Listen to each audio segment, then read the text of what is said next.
you. Tell me when.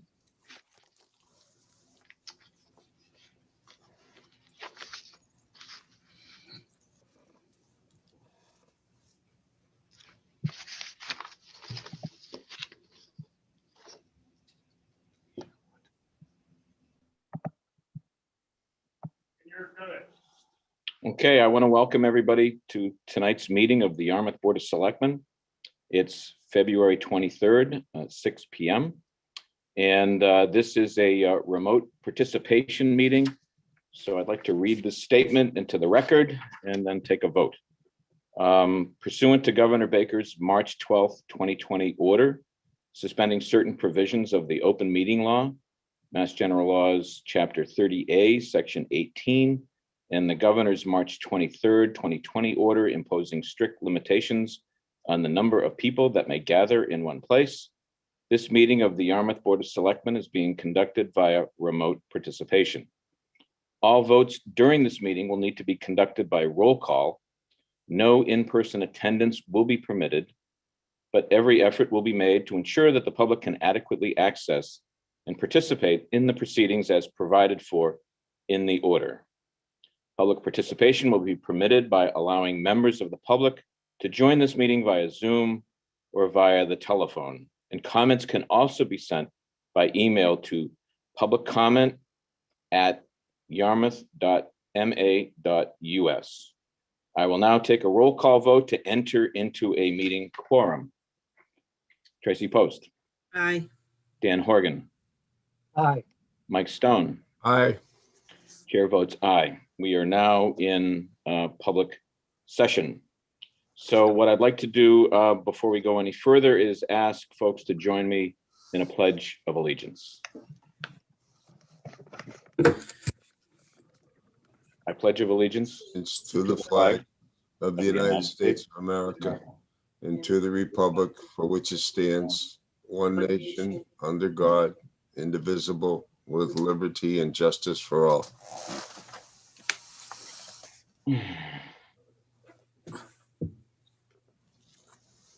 Thank you.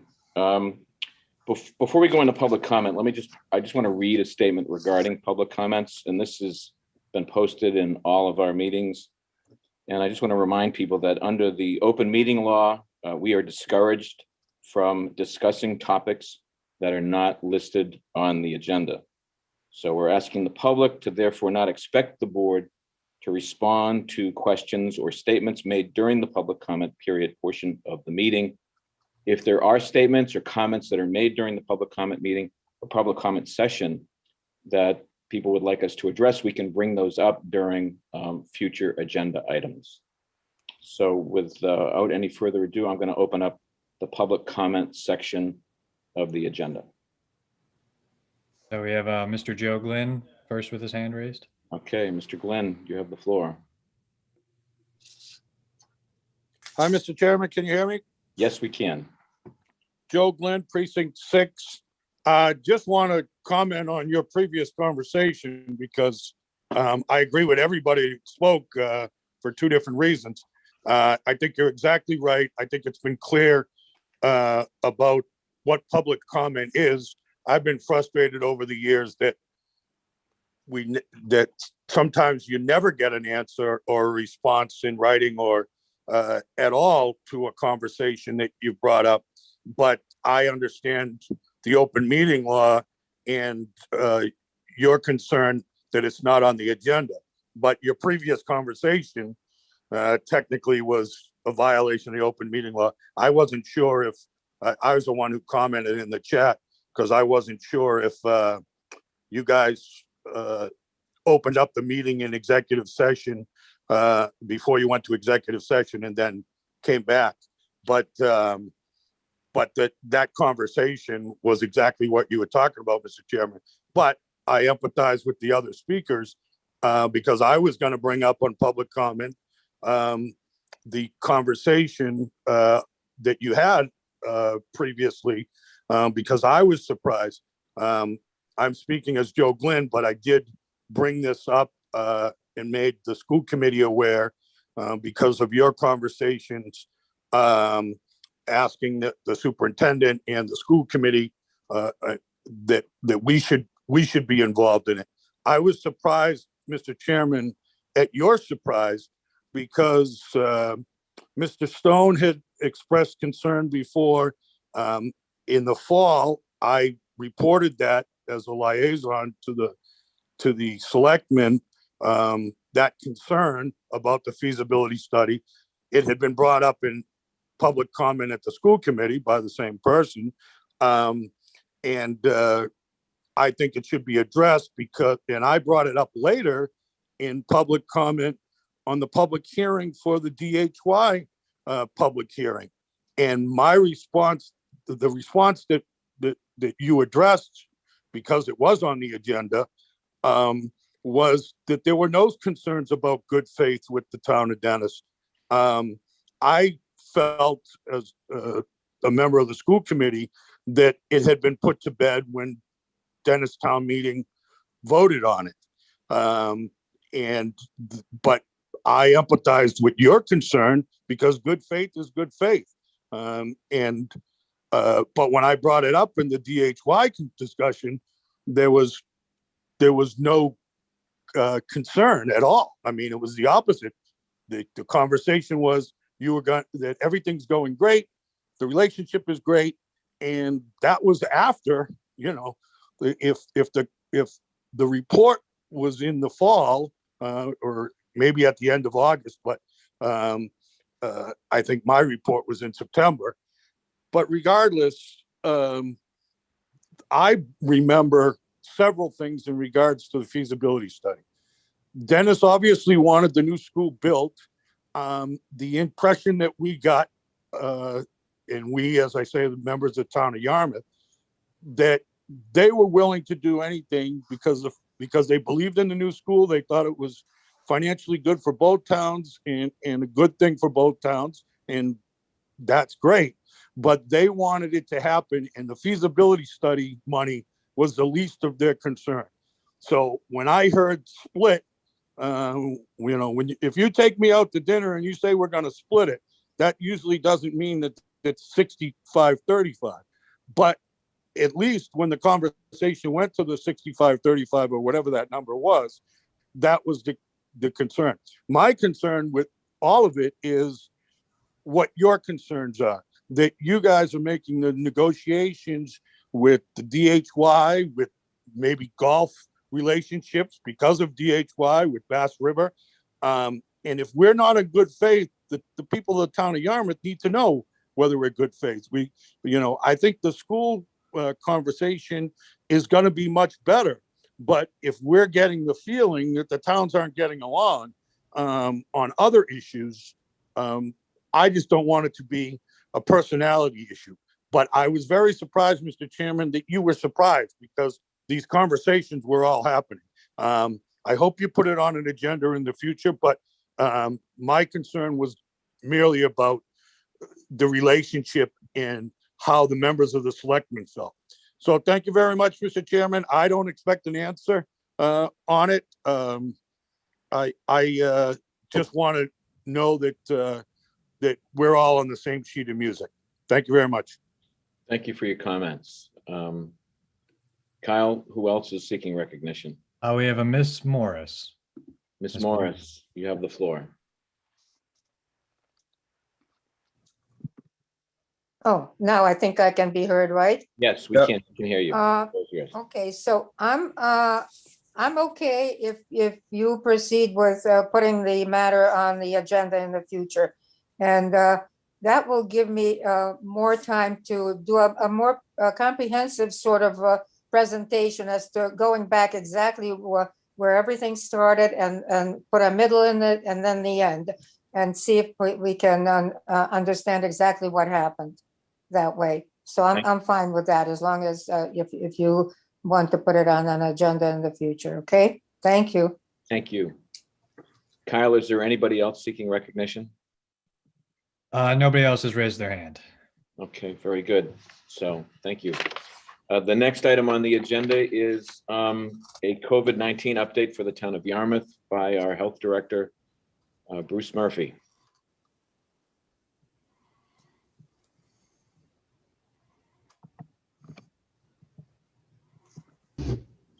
Welcome, Bruce. Hello? Good. Can you hear me okay? We can Yep. hear you fine. Thank you. Okay, our presentation from the Board of Health and myself to the Selectmen. We have some slides tonight, not quite as many as the last couple of weeks, but yes, we are on the back end, what we hope of the COVID surge. You can see it's starting to come down.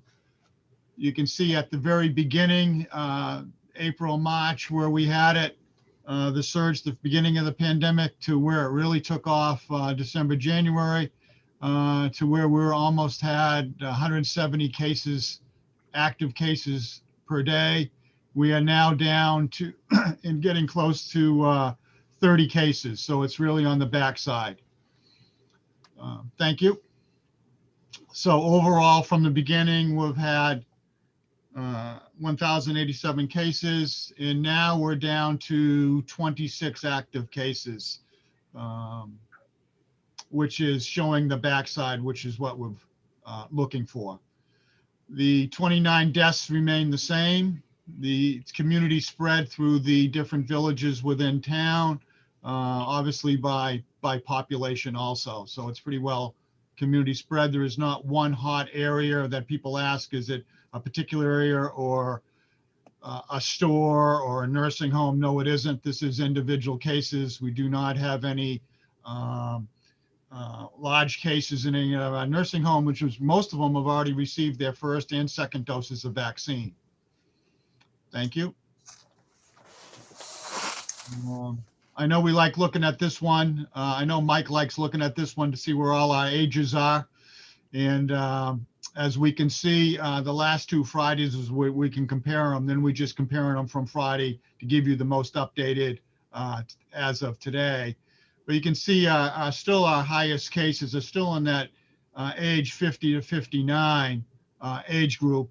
And then it's kind of pretty close to all the other age groups of 20 to 29. This is kind of in our area right here of the workforce that's out there. So, also it's the workforce plus, the kids in school. So that's why we still need to consider safety precautions. The numbers in the higher ages really haven't, increased a lot. In the 80 to 90, we've only seen a couple cases have come up, and the 90 to 100 is we haven't had any new cases. Okay. Mhm. This is the chart that comes out every Friday by the Department of Public Health. Shows Yarmouth still down out of the high risk red to yellow. So we're in the third week of being yellow, which is good because our number of positive cases are down. As we remember that at one time we were in the red high risk category for 8 consecutive weeks. But now we've lowered, and it was only a few weeks ago that there was 10 towns on the Cape that were in the high risk. So we are seeing a decrease, what we hope to continue in the COVID numbers. Our testing is down from 3,000 tests over the last 2 weeks to about 2,400, as we're seeing less testing in the nursing homes where they were testing 3 times a week because we had cases there over a month ago. But now with the vaccine, testing the people in the nursing home, plus all the workers and people that come in. So that's a good trend that we're continuing. Again, the deaths remain the same. We've only had 2 in February, and both of these are at nursing homes out of town. Again, the average age that we see is 88, with a span between 63 and 99. Okay. Hospital beds are more available now. As we see, a couple weeks ago, we had a Cape Cod hospital. There were 16 beds with 7 in ICU. We're kind of half of that now, with only 9 beds taken up at Cape Cod Hospital and 3 in ICU. So we're even seeing the surge within the hospital decrease. So another positive sign that we're heading in the right direction. Okay, vaccine. What's happening on the vaccine front? We're probably all hearing in the newspapers that we're still dependent on the Cape on receiving from the state the 975 total doses per week, which breaks into the 4 or 5 regional clinics through the county health department. Something the county health department, health directors, and the Cape delegations works hard almost daily with trying to reach the governor that we need more vaccine on the Cape because we have the highest population of that age group. They are now talking this week of trying to get one mass Cape vaccination site at the community college, which would be large scale instead of doing the regional clinics. The state wants to really push one site than the regional clinics. So that is a consortium of that's been working hard this week, finalizing a conference call that we had yesterday, led by Senator Sears and the Cape delegation, along with healthcare professionals, director of health, selectmen on call, police and fire, proposing to start one large site at the college. We're hoping that goes through to the governor and that he would go forward to that they could at least do up to 800 shots per week, per day over the week. So we'll know more on that this week. So that's hopefully some news that we've got. If not, we fall back to that only 975 through the regionals. People can also, reach out to local pharmacies now at CVS in Yarmouth and East Falmouth, Walgreens. I would say the county sites right now that are opening up for the 975 are really doing second vaccinations for people that got their first shot. It has been the 28 days to 4 to 5 weeks where they get the second shot. So most of all the county vaccination right now is appointments are filling up just for people getting second shots. Other opportunities, Stop and Shops in Hyannis and Howard. Vaccination plans, something that I work on every day, making calls, contacts, checking with our Cape delegation, state and contact in county. We're really trying to reach out to our homebound and age 75, but it's all still dependent on vaccine, whether it's coming from the state or hopefully being increased through the federal government also.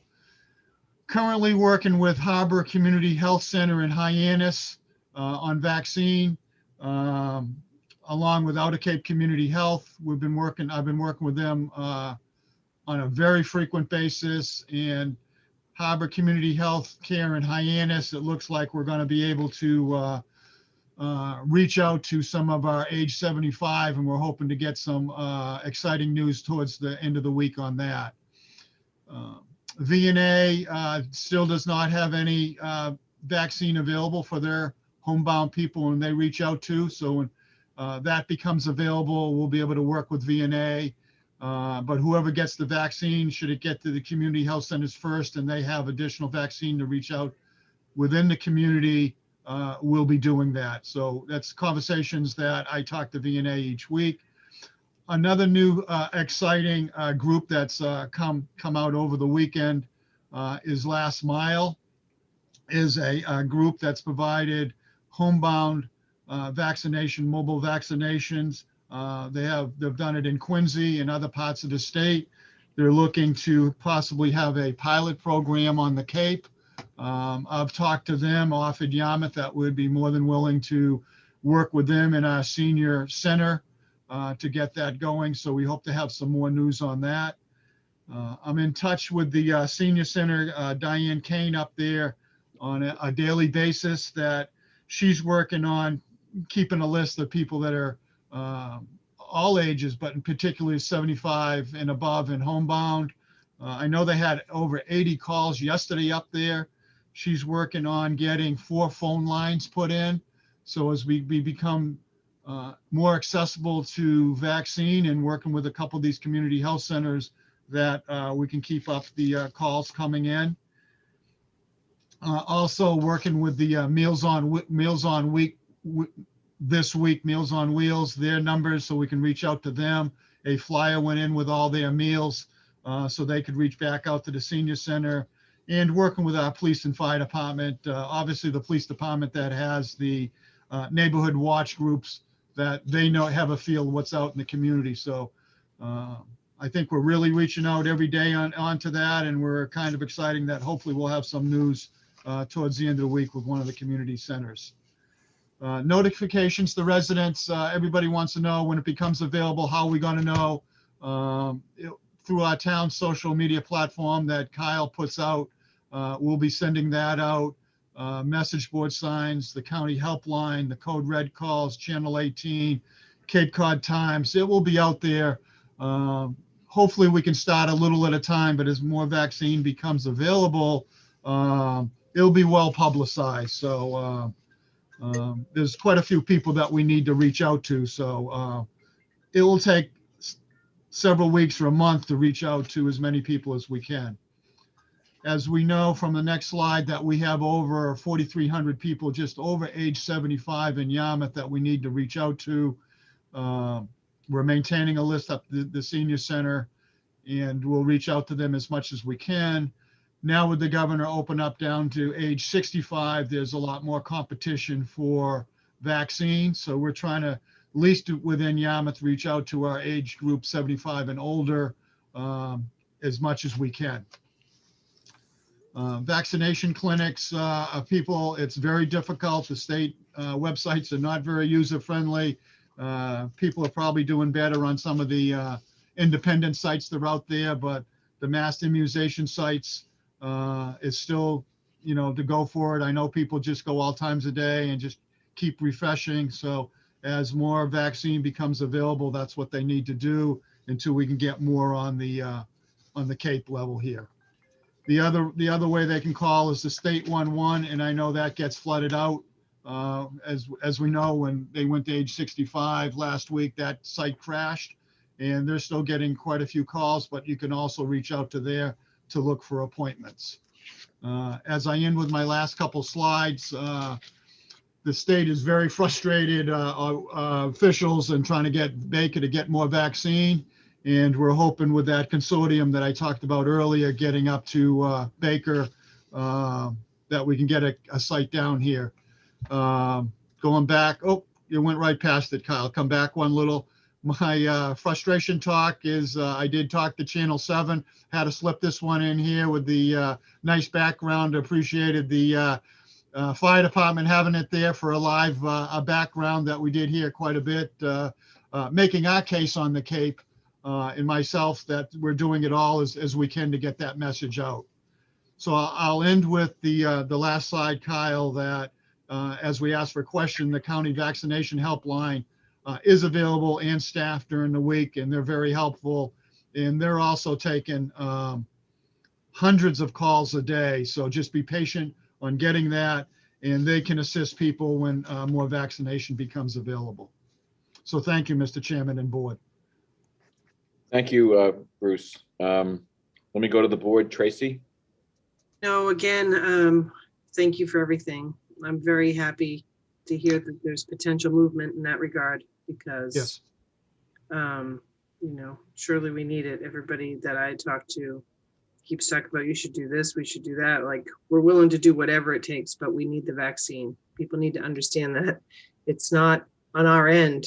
Everybody here is very willing to do absolutely anything that we can, but without the vaccine, which is not controlled by us, it makes it a difficult task. So hopefully that happens, because 800 a day is certainly much better than 975 per week. That's just not acceptable with our population. One of the things, I was on the Barnstable countyhealth.org website today, and not only is our older population high, our percentage actually of COVID positive in our county is one of the highest as well.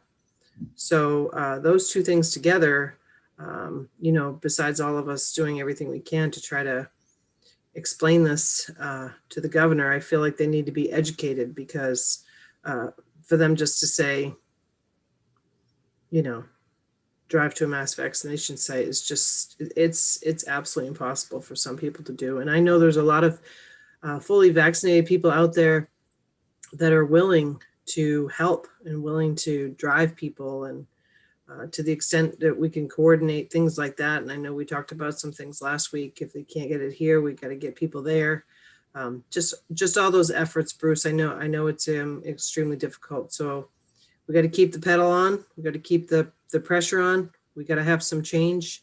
And I just really appreciate all that you're doing. And again, if there's anything that we can do to help, please let us know, because sometimes you feel useless when people are looking for you to help them out, and Right. they have very little control over what's going on right now. So thank you. Thank you, Tracy. I'm going to go to Dan Horgan. Dan, do you have any comments? No comment or questions. Thank you, Bruce. Thank you. Before I go to Mike Stone, I'd just like to ask you, Bruce, do you have the slide with the governor's phone number? Yes, but I didn't put that up today. I ended with the county one. Yeah, could you put that up? And Kyle, can you put that up on the screen? I didn't ship it to Kyle. You didn't. Shame on you. No. Okay, but I think Mike Stone, maybe, I know in the last meeting, Mike was very eloquent in his commentary about people reaching out to the State House. And I think that number was what, 617-725-4005? Wasn't that the number? So if people would like to call and ask the governor to send more vaccine to Cape Cod, I think that's the number, 617-725-4005. I think that was the number that you said, right, Mike? I can't remember the exact number because it was up on the screen, but whatever that number is, I'll call it now. What was it? support what you just said 100%. 617-725-4005. Check that number out. Selectman Stone was very eloquent in his appeal to the voters of Yarmouth and the people watching that if they want to help us get more vaccine to Cape Cod, they can just call that number. I think during the day. Number. It is the correct number? Yes, sir. So Right. what is it again? What is it again, I'll put Tracy? it in the chat for everybody. So that was 617-725-4005. Yes. Okay, great. It's in the chat if anybody's interested. That's great. You have his cell phone, Mr. Chairman? What's that? Do you have his cell phone? I wish. Okay, Mr. Stone, you're next. Thank you. To follow up on what Mark said, I think people should call and constantly and barrage the governor's office with calls. Tell them how really frustrated people are in this locality for lack of a central vaccination location, and also by the shortage of vaccine. My comment for this evening can best be described by an anecdote of a conversation I had with a neighbor of mine. I was taking a walk and I ran into him, and he's a retired teacher from New York, and he's computer savvy, and he's 81 years old. And I asked him how he was doing with his COVID shot, and he says, I haven't had one. I can't get one. And so I mentioned the massimmunizations.org site. He goes, yeah, that's one of the ones I go on every day. And and at the end of the conversation, and he said, in good humor, he said, I hope I get my shot before COVID gets me. And I got to my house, I said, this is ridiculous. I mean, nobody should be in that kind of a position wondering if you're going to be able to get immunized before you get some terrible life-threatening disease at the age of 81. So you're going to have plenty of downtime between the time they attempt to get an appointment on the internet. My suggestion is use that time to call 617-725-4005 and let everybody know how deplorable the situation is. In the course of some Facebook interaction over the weekend, I ran into a very similar story, and the person who was reporting said they were 89 years old. So, I mean, where's the humanity in all of this is my response. I'm sure everybody out there is trying to bring pressure to bear for the citizens of the Cape, but I think the citizens themselves also have to get involved in this movement. And I think if enough people call, enough pressure is exerted, we may get the change that we're looking for. My last comment, Bruce, thank you very much for your continued updates. They're helpful and very meaningful to everybody who watches these meetings on television. Thank you. Yes, Bruce, I join with our fellow board members in thanking you for coming before us and updating us regularly. This is incredibly helpful. And again, for folks that are home, please take down this number, 617-725-4005. Call the governor's office and ask them to send more vaccine to Cape Cod. We could use your help. We could use your calls. A lot of calls are going in. I think we're getting noticed, but we need to keep them going. All right. So thank you. I'd like to say thank you, Mr. Chairman, for information on that last mile that I could look into. So I, appreciate anybody calling, any other tips that we can look into. That's something that we're doing all the time. So thank you for passing that along. You're quite welcome. For my fellow board members, there's this group called The Last Mile, and The Last Mile is a consortium of healthcare providers, an ambulance company, along with the Mass Firefighters Association. And they did a pilot project in Quincy and in Chelsea, in which they went to the homebound. They went to senior congregate housing. They went to senior centers. They went directly to the people most in need. And they did an incredible job in vaccinating a fairly significant percentage of residents in Quincy and in Chelsea. And they've been following the calls on the Cape and the concerns of the Cape. So they reached out to me, and they've been reaching out to some others. So I wanted to make sure that they talk to our health agent and our people, so that there's, to the extent if there may be a collaboration, we can work together. What they would want to do is have stage a location in Yarmouth and work with our team to identify people that need help, that need a vaccination, and then they'd literally go to people's homes. As you know, Tracy talks about this a lot at our meetings, about the people that are isolated, the seniors that need to be in contact, that need access to services. And so this is one program that would sort of fit that bill. So my hope is, and they bring extra vaccine. That's the other thing. The challenge that we have here is the county's only getting so much, and that supply is not being increased. And as Bruce mentioned, that supply is actually for the next few weeks going to be allocated principally for the second doses. So we're not going to be able to get new people. So they would bring vaccine here, and hopefully we can work something out. So Bruce, I appreciate your interest in all the work that you've done, even over the weekend and sometimes during crazy hours, to help serve the people of Yarmouth. It's very much appreciated. So thank you.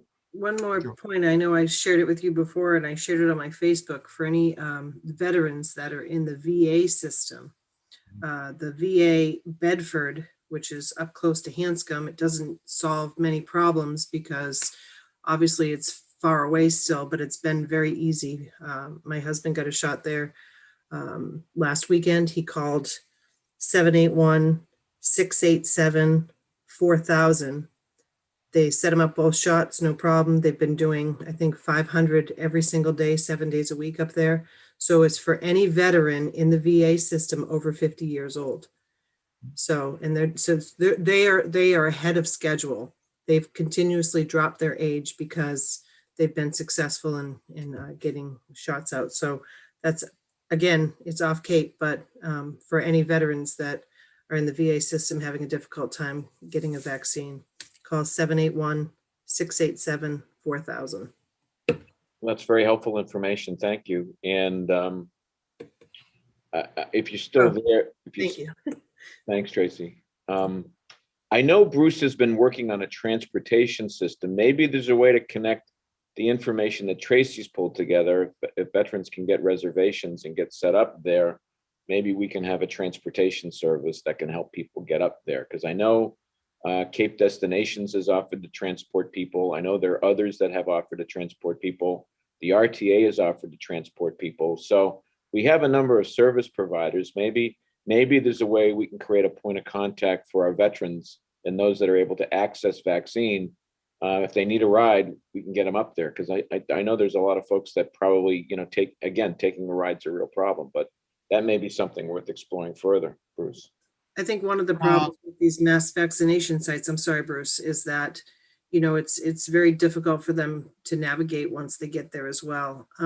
Just having went with my husband on Saturday, I can tell you, we pulled up and 2 seconds later, there was a van there to take us right to the building. We walked in the building, everybody directed you directly. So, for people who have trouble walking into potentially Gillette or something like that, that might be, sorry. That's great. And I see on the screen, we have that phone number up there. I see 781-687-4000. Is that the number? Mhm. That's great. And I have reached out to Cape Destination. I have been over their site, looked at one of the buses that we're hoping to use. And I have reached out to Fenway Park as a site. And unfortunately, they're not really set up that well to bring a bus up, because the other issue is you got to get everybody on the bus registered at that same time period. And they can't even get on once. They won't make exception to bring a bus load up. Like Tracy said, it's hard to park close. You got to walk too far away. So I think our efforts right now is keeping that option open, but really concentrating more on the Cape. That's great. Thank you. Okay, we're going to wrap up this agenda item and move on to our next agenda item. And we have the capital budget 2022 budget recommendations, and hopefully we've got the members of the capital budget committee standing by, ready to be called in. So I see we have Sandy Fife, and I think that's Kurt Sears. And we have Ed Centeo. So I'm gonna, if we can unmute the chair.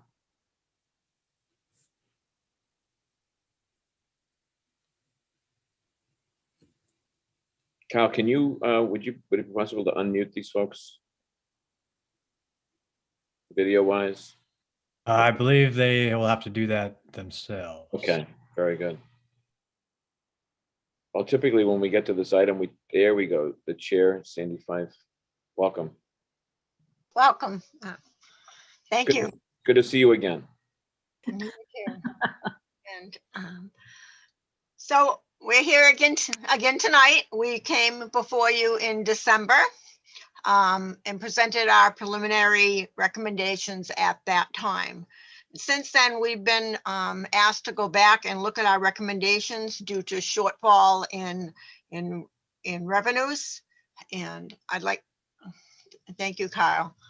I'd like to thank my committee and also the department heads for adapting to all our changes, and also thank Pat Armstrong, our liaison. She's done an awful lot of work this year for us, and we really appreciate it. You can go to the next slide, please. Thank you. So you can see originally we looked at 35 requests totaling $3.7 million.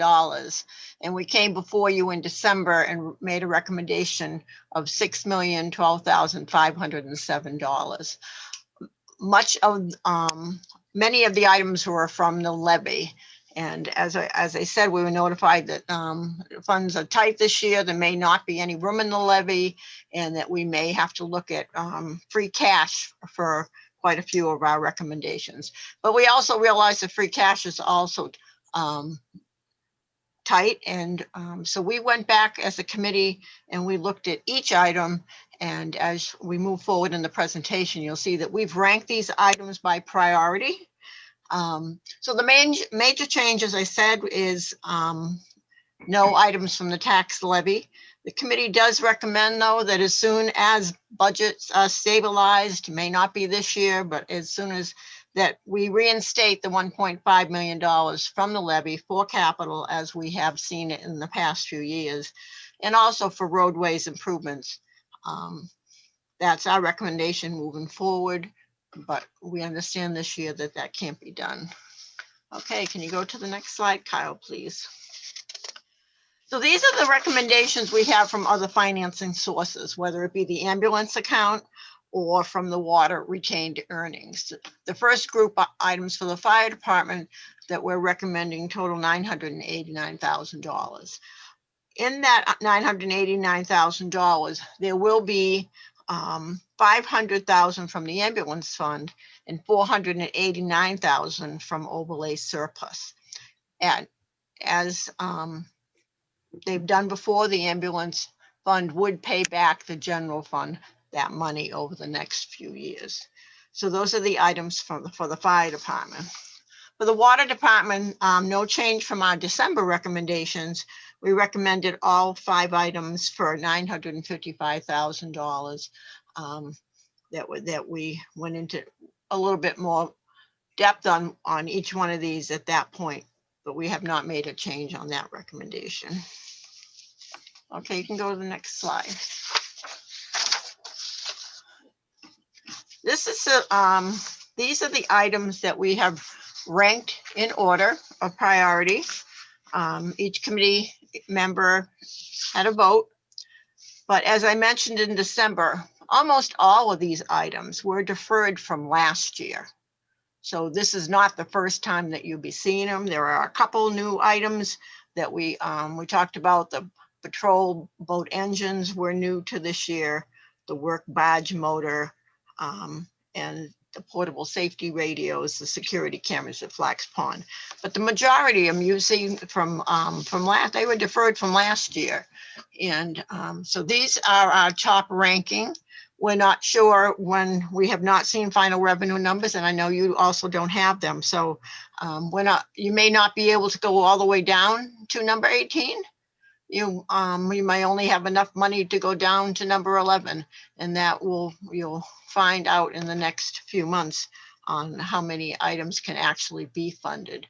But these are the top ranking items, and we're willing to talk on any one of these. We did recommend the roadways, plus it's 2.5%. But as I said, I'm not really sure how far you're going to be able to go down on the list. So when we reviewed these items, you can see that even though some requested, like on the cruises, he requested $179,000, which was for 4 vehicles, and we only recommended half of that amount. As we went through each department, we did look at the balances and old articles when we made our recommendation, and we did change, reduce some of the, so we could fund enough of the items. We reduced some of the items by a few $1,000s or more. If more money comes forward or in the fall, that these items, if they're funded, should be looked at to make sure there isn't any shortfall. Okay, Kyle, can you go to the next? So this group of items, we have recommended deferring these until the fall. And although these items have been deferred, the Capital Committee feels very strongly on moving forward with many of these. Many of these were rated A, which is our top ranking when we first came forward in December and made our recommendations. And A requires an investment for safety, security, or a financial commitment. But when we rate something A, we really feel that it should be done for safety or security. So these items are being recommended to be deferred based on lack of revenue. But as I said, many of these items we really feel strongly about. All of these items, with the exception of 2, were deferred from last year. So they were requested last year, and we're recommending them being deferred another year. So we're hoping that free cash will be good in the fall, and some of these items can go forward.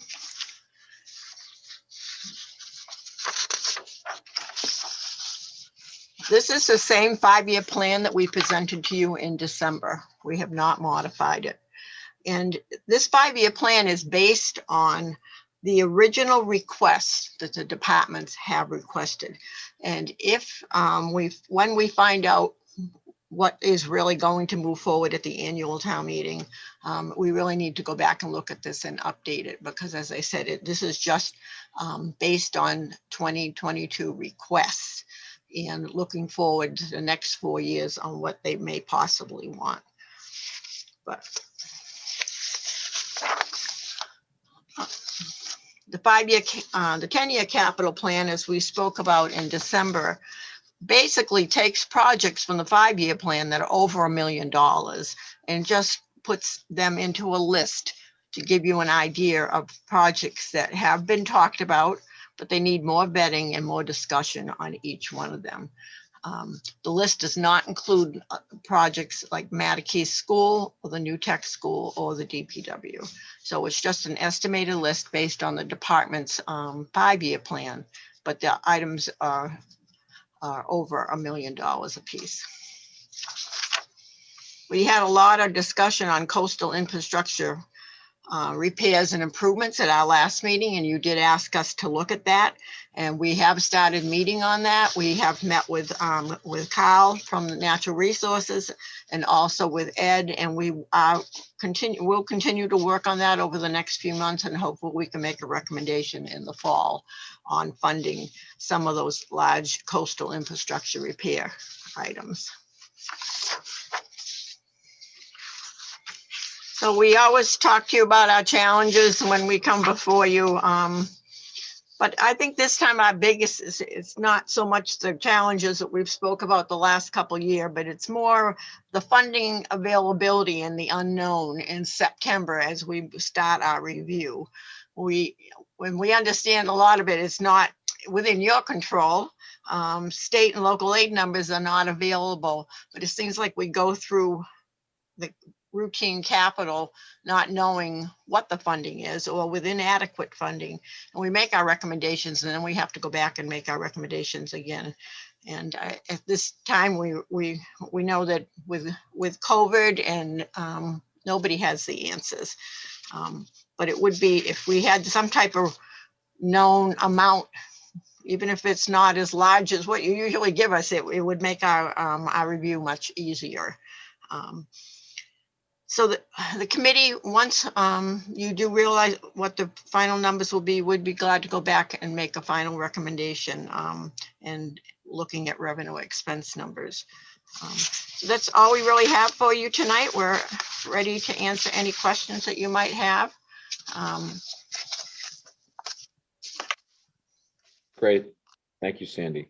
I'm going to open it up for board members if they have questions for the Capital Budget Committee. Tracy? Thank you all so much for your work and sifting through all this. There's just so many variables. I feel like maybe, we need to wait for a final recommendation before so we can, it's hard without knowing where we stand. So like Sandy said, a lot of these things we looked at last year, they looked at last year. We've been in these tough times before where we've had to put this kind of stuff off and 9 out of 10 times it ends up costing us more in the long run, which is unfortunate. We were making such progress. So it's somewhat disappointing to see the progress that we made slipping away, but it's to no fault to anybody here. As you said, it's the environment that we're living in. So I don't have any specific questions on anything. I just really want to say thank you, and we'll wait for your recommendation as things fall out, so to speak. That's great, Tracy. Thank you. Mike? Selectman Stone? I'd like to thank you as well for your hard work, and I echo Tracy's sentiments. I think that the things that we don't know are more than the things that we do know, and we have to keep flexible, and I like the way you're ordering your priorities depending on, where things shake out financially in terms of our affordability on capital. I like the fact that you did a ranking that's going to be very important, because I think that's going to allow you to shift and adapt very quickly to making your final recommendations once you get more information as to what we can afford to do. Right, thank you. Thank you very much. Dan Horgan? Also want to say thank you. I am particularly appreciative of the fact of you doing the work to break out items and prioritize them. Those are very difficult decisions, and I appreciate the angst that went into it. And the one question I had, I think you've answered, that you did look at what was available in the various departments. When I looked at, I had asked the finance director a couple months ago to give me a sheet on exactly what money our departments had.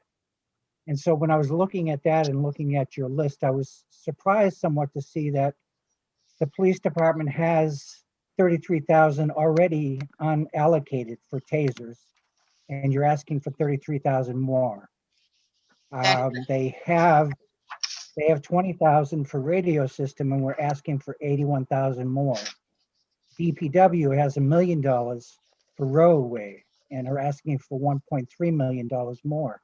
So I'm a little concerned about that because we have money lying in accounts that had been approved at prior meetings. And it almost seems like it's not being accounted for when you look at new recommendations that are being made by your committee. Could you speak to that a little bit? Sure, I'll give it a whirl. The tasers, the way we looked at that, that is a contract. It's, they're replacing all the tasers over, I believe it's been changed to a 3-year period. So it's a contractual obligation that we felt that, that should be funded. On the I'm looking at the report right now on the radio system upgrade. Most of the money in that line item is encumbered. So it's already committed. There's actually only a balance of $19,750 that is actually available. So we looked at whether the dollar amount was encumbered, which means it's already committed to somebody. On the roadways, yes, the encumbrance is only $575,000 and the available is $1 million. We just felt with the roadway project, we've made such progress on the roadways, and it was a commitment to the taxpayers based on an override, and we felt strongly on recommended that item. But so we did look at each department to see what monies that they did have, and we, as I said, moving forward, when we do our final recommendations, we'd like to have another conversation with the department heads to make sure we truly understand. I mean, sometimes we're making a recommendation, but they may have a commitment that we don't know about. So we will touch base with them before we make our final recommendations. Okay, thank you. And that's a good point, fair point, that there may be plans that we're just simply not aware of for that money. But that was my concern, and it appears that you are looking at that. And again, just thank you all for the work that you put in. Much appreciated. Thank you. That's great. Thanks, Dan. Any other board members have any follow-up questions at all? Okay. Well, thank you, Sandy, for being here. Excellent presentation. Well done. And like you said, we need a better handle on the revenues to figure out of these items, where we draw the line. So thank you. All right. Good night. Thank you. And thanks to all your committee members that are with us tonight. It's good to see you all. Thank you. Thank you. Stay safe. Okay, the next item on the agenda is the Finance Committee and the FY 2022 budget recommendations. Just bear with me for a second while I do some demotions and promotions. I think we can do that.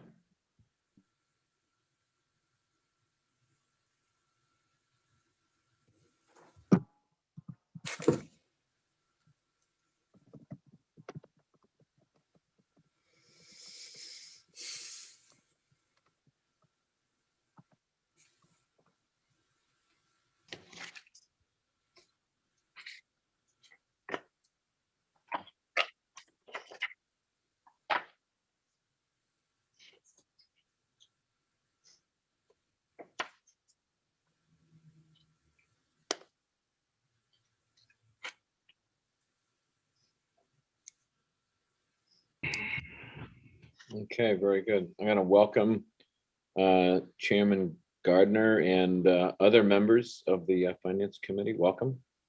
And Brian, the floor is yours. Thank you. Good evening, everybody. I'm not sure if I'm on a delay, but if you can't hear me, just please speak up. We can hear you. You're good.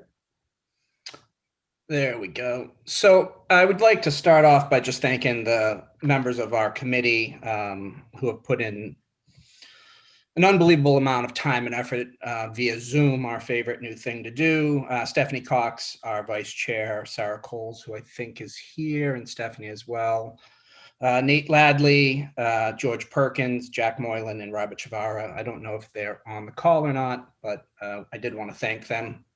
I also wanted to thank Bob Lawton and Ed Centio, who have really been very instrumental in helping us prepare for this meeting and giving us guidance over the last couple of months. And also Pat Armstrong, who has been a Zoom queen and has really been great at helping facilitate these meetings. So just wanted to thank them.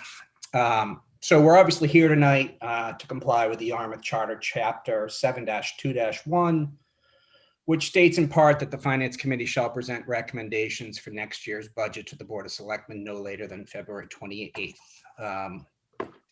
Now, this year is unique in that we do not have the DY Regional School District budget.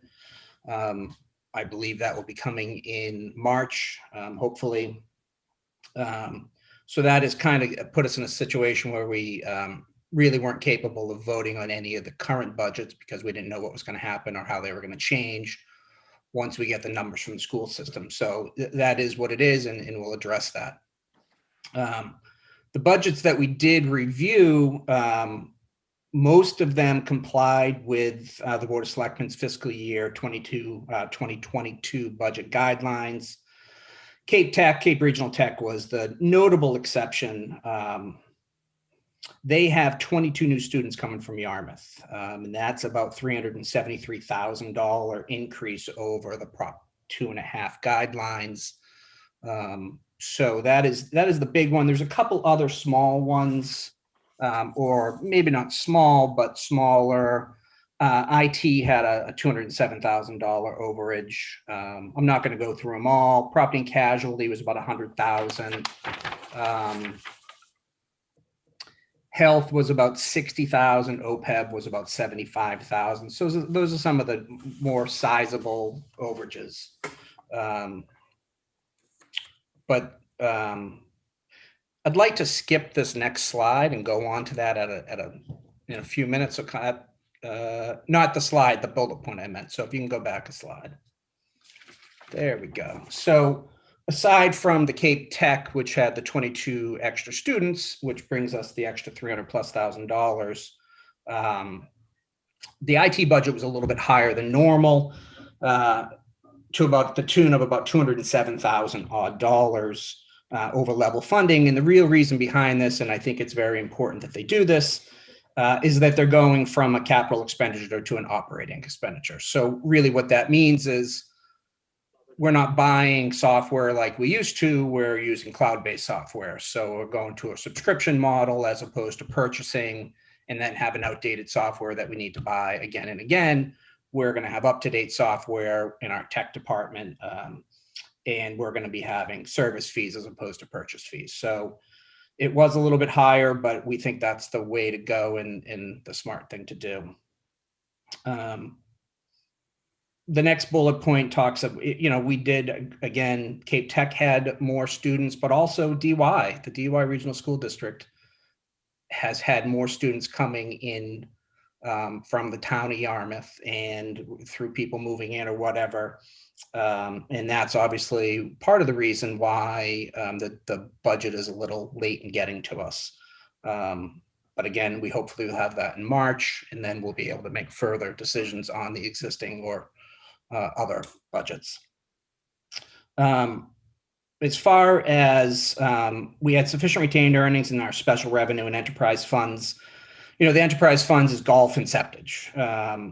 Special revenue is water. So they're basically capable of paying as they go. So that's a great thing. There's been years in the past where that wasn't necessarily the case. So this year has been great, and next year as well. Kyle, could you go forward one slide, please? Some of the things that we were thinking about is we obviously need to maintain, strong bond rating. We're currently AA+, which is the second highest by S&P that we can have. We actually met all criteria at the highest level except for our debt, even though we don't have a tremendous amount of debt, we obviously are going to have significant debt with wastewater at some point once that gets finalized. Our hope is that once the rating agencies can view our debt levels not being attached to our tax levy, we might be able to get a higher rating there, which could then bring us to a AAA rating, and that is the epitome of a success. So we really need to get to that. We're looking for new revenues to, kind of fund the town. Some of the examples, and it's not all of them, but it's just a couple of them, is short-term rentals, which has been a big thing over the last year. New regulations in the state of Massachusetts, new growth potentially, specifically if we can get to wastewater. Obviously we know that we've had a delay in commercial real estate building, especially along Route 28, because we don't have wastewater. So ideally, perhaps we get some new buildings and new businesses there. Cape Cod Energy Park's another potential revenue source. Those are just a couple to name. Let's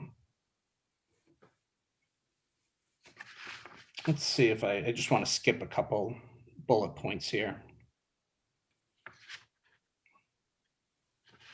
Kyle, if you could go to the next slide, please. Sorry about the out of order of this presentation.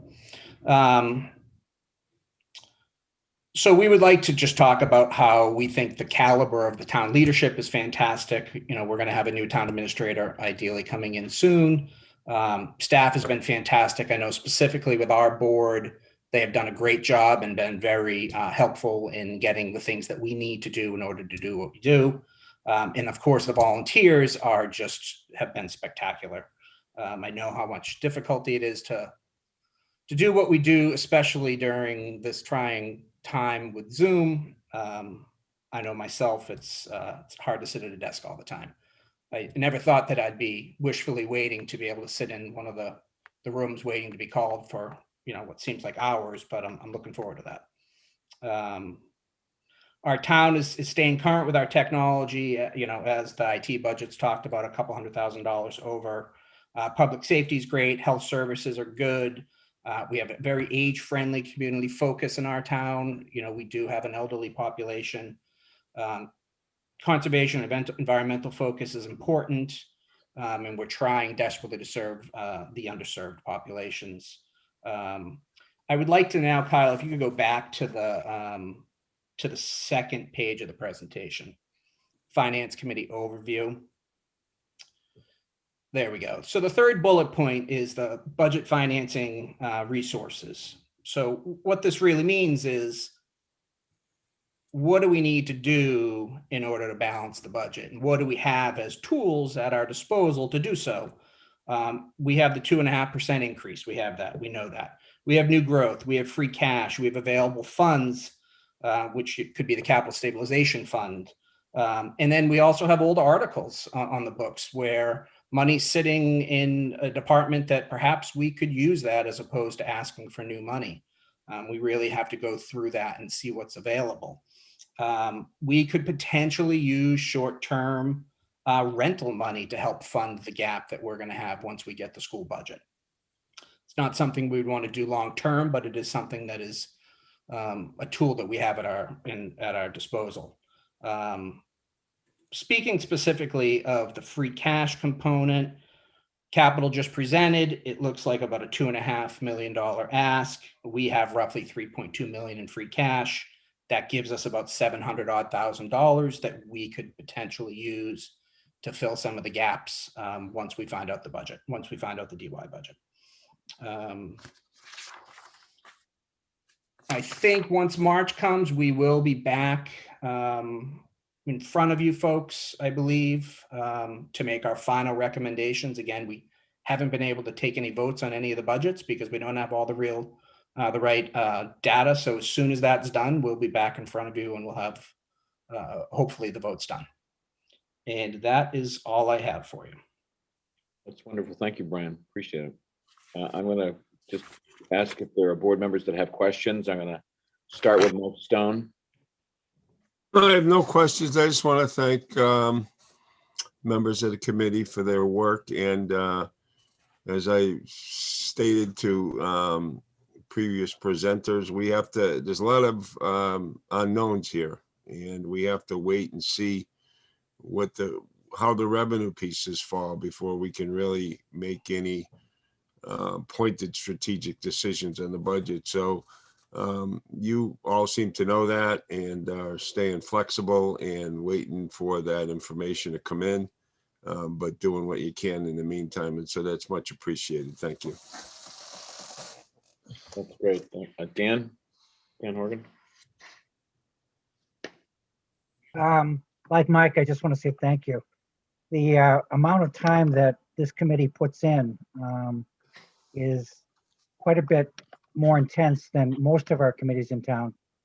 I'm not sure our public really is aware of how much time is required and expertise.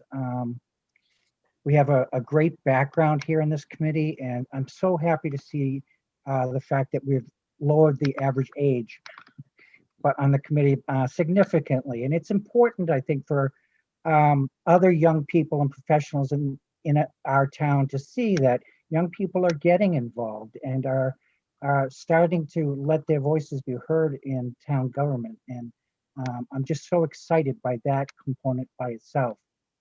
Brian, you're new to the position. Stephanie, thank you so much. It's a lot to have put on your shoulders, but we are giving you hopefully the support that you need to do the work that you have. But we are really appreciative of your leadership, stepping up and really taking this committee and running with it. So thank you for the work. I know we have some work still to do, but we are very grateful and appreciative of the time and the commitment that you're giving us. Thank you. Thanks, Dan. Now, Selectman Post. Tracy? Thank you. Thank you all. I echo everything that's already been said. I know it takes really a couple of budget cycles going through it before you really start to understand it. And Brian, clearly you've gotten a great grasp of it over the course of the few years you've been there. So I'm just appreciative, and it is good to see some new faces. And maybe I'm wrong, but I thought I read somewhere that there was a movement from the Finance Committee in terms of requesting a delayed date on town meeting. Did I read that, or I didn't hear it in your presentation? So Yeah, so I didn't mention that, and I meant to. We at our committee had just talked about the fact that considering the environment we're in and asking a bunch of volunteers to be in a very old building that we know has ventilation issues, it just seemed to us that delaying it to time when we can potentially do it outside would make a lot of sense. I agree with that. I was happy to hear you say that because, well, we've gone back and forth, as you know. We've done a lot of changes in terms of trying to get attendance up. But April is still, April, early May is even a little bit sketchy, but in terms of weather. But I was in favor of doing it outside a little bit last year. Now, having seen the success in some of the other communities, I think we should look to that. But with COVID, I also believe everything's a little bit delayed. And so to the extent that we can put together the best possible warrant with the best information possible, without so many changes after it's printed, which tends to be very complicated. We're hearing from our committees now, typically by this time or shortly thereafter, they have recommendations for us. We have a little bit of stability and some knowledge. So I definitely think it's worthy of a conversation of our board to look at that potential, because I'm very, very much appreciative of everything you've presented tonight. But honestly, there's just so many variables that are still at play, so to speak, that it's hard for any of us to really nail it down. So thank you very much for all your hard work. And I look forward to meeting again with you and buttoning it up as we move forward. Great. Good, thanks, Tracy. We will have an upcoming agenda item discussion, and this particular topic will be on it about the town meeting. So we appreciate your thoughts. We appreciate your recommendations, Brian, from you and members of the Finance Committee. So rest assured, we'll be looking at this question soon enough. Bob Lawton and staff have been looking at it, and like I said, it'll come up in due course. I don't have any other comments to make. Excuse me? If I might, just for the edification of the board members, legally, we can do that, if I'm correct, Bob, at any time up until June 30th. As long as we do it within this fiscal year, we can have the meeting even as late as June. That's my understanding. Yes, sir. Notwithstanding the charter, so there is Chapter 30, flexibility there. I'm Chapter not 39, Section 9. I'm not suggesting what we should do or not do, but we do have that much flexibility. Right. Yep. So Great. So Brian, without any further ado, thank you. Thanks for having us. We appreciate it. Good night. thank you. Sarah. Thank you, Stephanie. And anybody else on your team. I think it's just you folks, but thank you for being with us tonight. It's great to see you. Okay, next item on the agenda is the CPC discussion, CPC articles. And I believe Mr. Ellis will be joining us along with Karen Green, Community Development Director.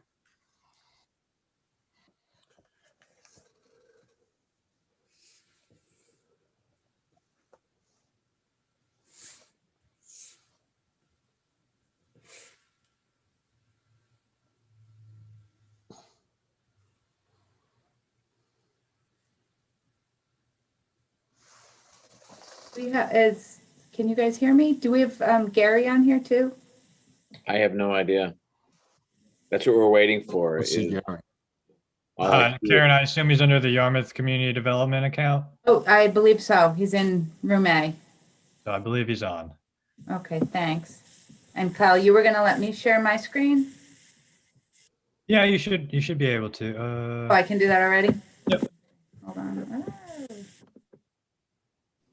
Maybe Gary can identify himself or do the video just so we can see him. We've got technical assistance going on right now. Is there somebody else here as well, Karen? I see two. There's, I believe, a number of committee members are in the audience, Mark. And Well, I'm looking at the panel. I see Yarmouth Community Development and another Yarmouth Community Development. So we have two. so the second one is Dawn Marie Flett, who's Okay. the assistant to the CPC. Okay. I just want to make sure that we have everybody We've been identified. sharing laptops, so. Good. That's great. So can you see Gary now? Nope, we can't see anybody else. It looks like his mic is on, but his video is not. So can you hear me? Yes. Yes. Screen's not on.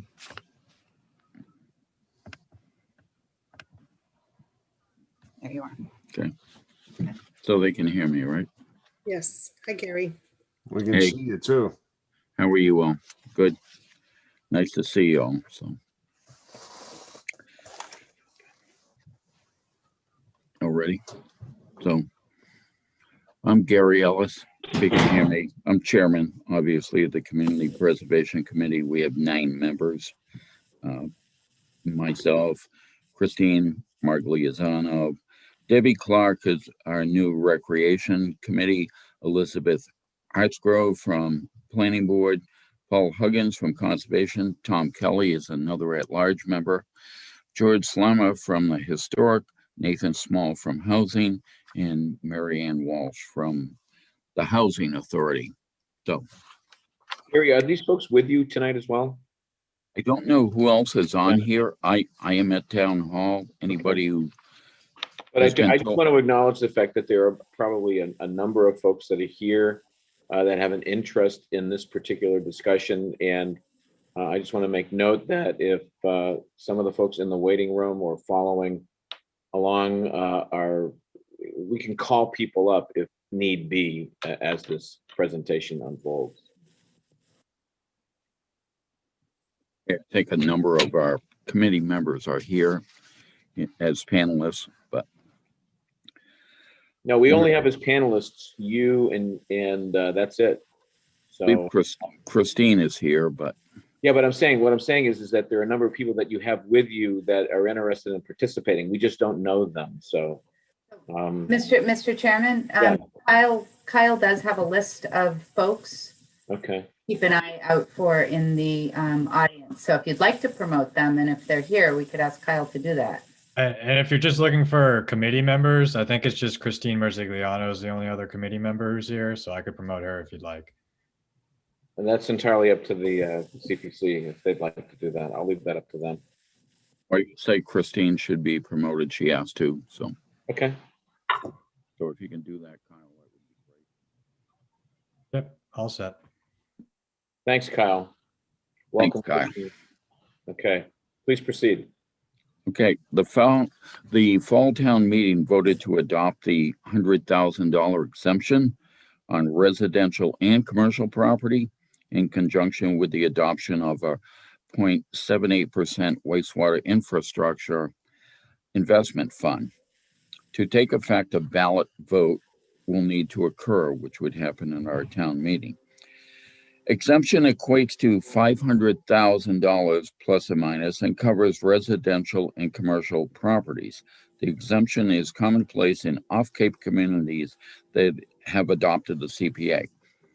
The exemption was not an option for Cape communities until 2020. So that will be one of the articles coming up. Because we remain a 3% community, we continue to maximize our state match. What does the match look like historically? State match is funded by surcharges levied at the Registry of Deeds and fluctuates with fees charged in the real estate market. Matches received this year, FY21, is about 32%. We've conservatively budgeted 20% for next year for our budget. So it's substantially more than what we had budgeted for the state match, and it actually could be more. As you know, registry receipts have been unbelievable this year. So in our application summary, I'd like to say applications to be reviewed at the FY22 annual town meeting include items postponed from last year and from this past fall. Values noted on the slide. Can all of you see the slide in front of you? Do not reflect any land acquisitions. For FY21 reserve fund balances, that should be in your next slide. There it is. The CPA committee has always been fiscally responsible. We are one of the towns that has not borrowed against CPA revenues or anticipated revenues. Funding levels are higher than usual due to the uncertainty associated with last year's funding and articles that have been postponed due to COVID. In general, the committee has made funding decisions based on these available funds rather than using estimated or anticipated funds.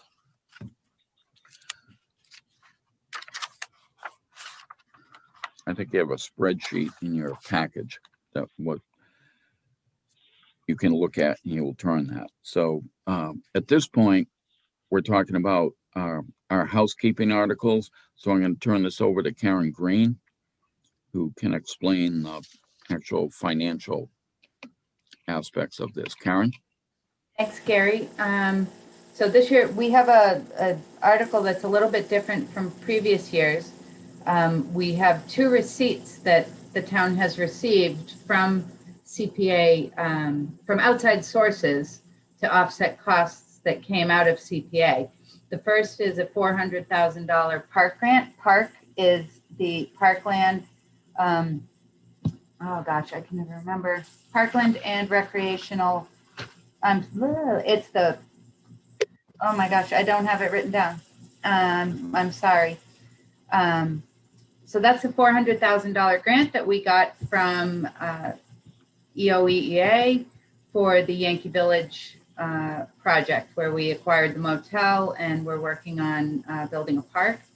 This funding will go back into the open space reserve as well as the project line for the Yankee Village to help offset some of the costs associated with restoration and improvements. We also have a second receipt that's just over $11,000. This was part of a housing rehab program run through the Harwich Ecumenical Council. And the circumstance here is the homeowner who kind of benefited from the program has sold the house. And the program requirements was that they return the funds. This will go back into the undesignated fund, which is the source of the original funding. Also, Karen, I know you and I talked about it. I think it's important that we let everybody know with that $400,000 that's being returned. We're hoping to use a little bit of that funding, which I believe we can do, and Karen, you can confirm this, to complete what we need to do to complete the park, because the net cost to the town is what, Karen, at this point? The net cost? For the park development, Gary, or for the Towards a completed park. Well, the acquisition was $950,000, and we're estimating that the park itself is closer to $125,000, maybe $150,000. We have a RFQ out right now for kind of a landscape design to come up with the rehab plan, and part of that is that's underway. The responses are due soon, and they'll work up a plan and have cost estimates generated as part of that. One substantial cost that will be part of that project is there's a stream that requires a bridge, and the bridge will require some permitting. So we're trying to fund the building construction. Are there any questions on the housekeeping returns? I don't know, Mr. Chairman, if you want to entertain questions on a kind of article. Well, I think it's helpful to go through these as you are and then stop real quick for a question while it's fresh in the mind.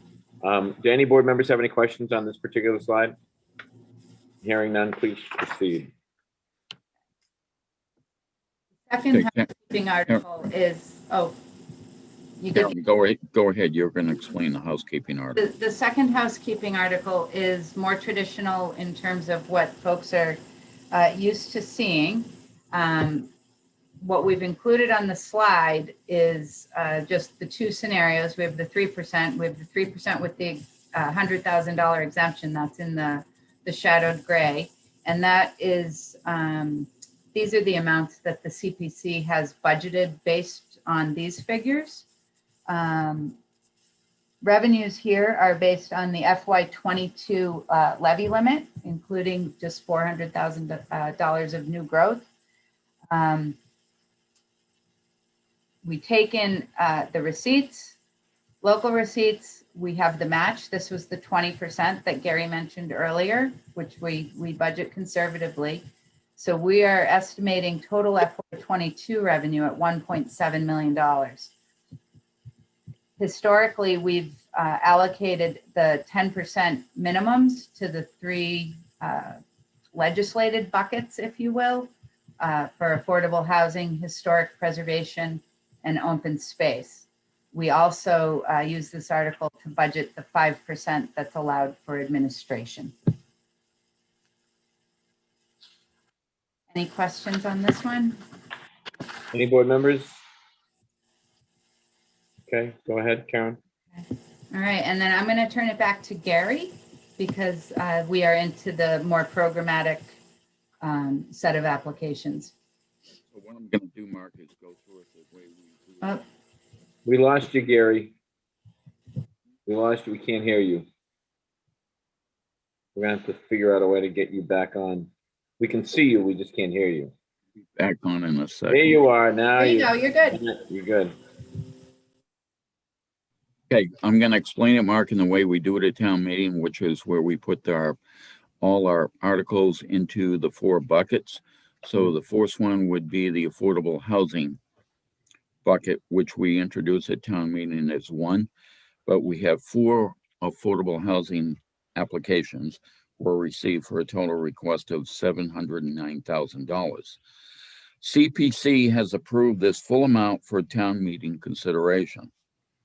The first one we have is a veterans home in Dennis. Is a project by the Cape and Islands Veterans Outreach Center, which they hope will serve as a model for future veterans homes. It is a 5-bedroom, 5-bath home with meeting space for on-site support and case management run by the Cape and Islands Veterans Outreach, who also screen and select applicants. It has been funded by the following other towns. Dennis CPC has approved $200,000 plus the land lease. Barnstable Affordable Housing Trust has approved $90,000, Wellfleet $15,000, Brewster $50,000, Harwich $15,000, and they have over $350,000 in additional donations. We are still in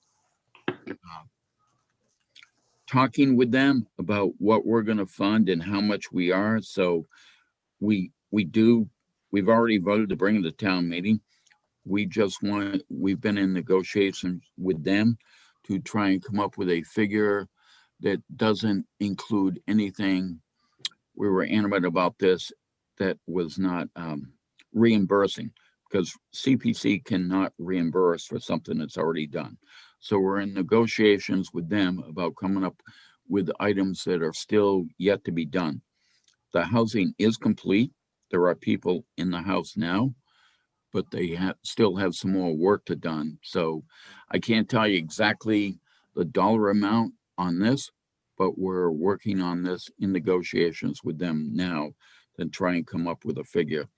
I mean, Yarmouth, we do agree we should support them as best we can, but it's got to be, within the guidelines of CPC, and we're still working on that.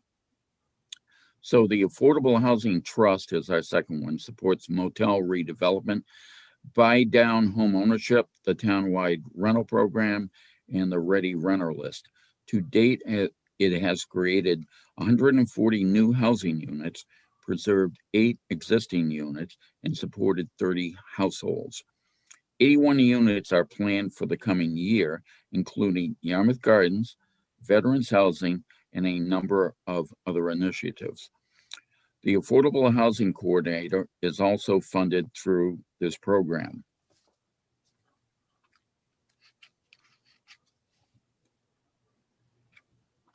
So what was the amount that we gave them this year, Karen? Or that we agreed to fund? That's $200,000, Gary. In the past, we've gone as high as 280,000. It's a little bit down, but we do support this program, have since its inception. That's it as far as affordable housing, right? There's still the Yarmouth Buy Down program. And then the eviction prevention and rental assistance. So Yarmouth Buy Down program is being run through the Affordable Housing Trust. So we have the buy down request is sponsored by the towns, which will conduct an RFP to select an agency to run the buy down program. 3 homes were created in 2020 and 3 more are projected for 2021. This program promotes the reuse of existing properties. The town is halfway to the 10% goal of deed restricted affordable housing. And that's the buy down program. And the last one we have is the Hands of Hope request, which provides up to $2,000 to pay overdue rent to prevent eviction or pay first, last, and security when relocating within Yarmouth.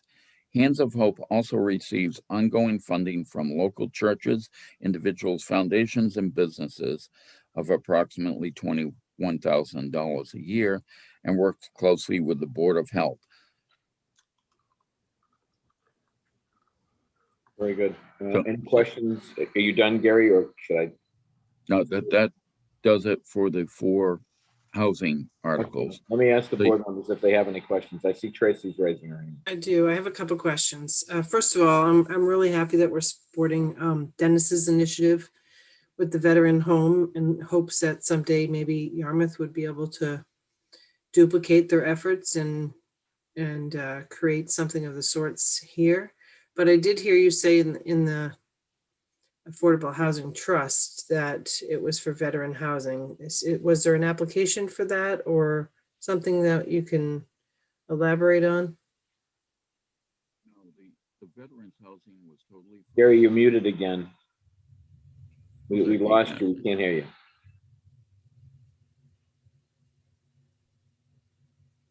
Now you're muted again.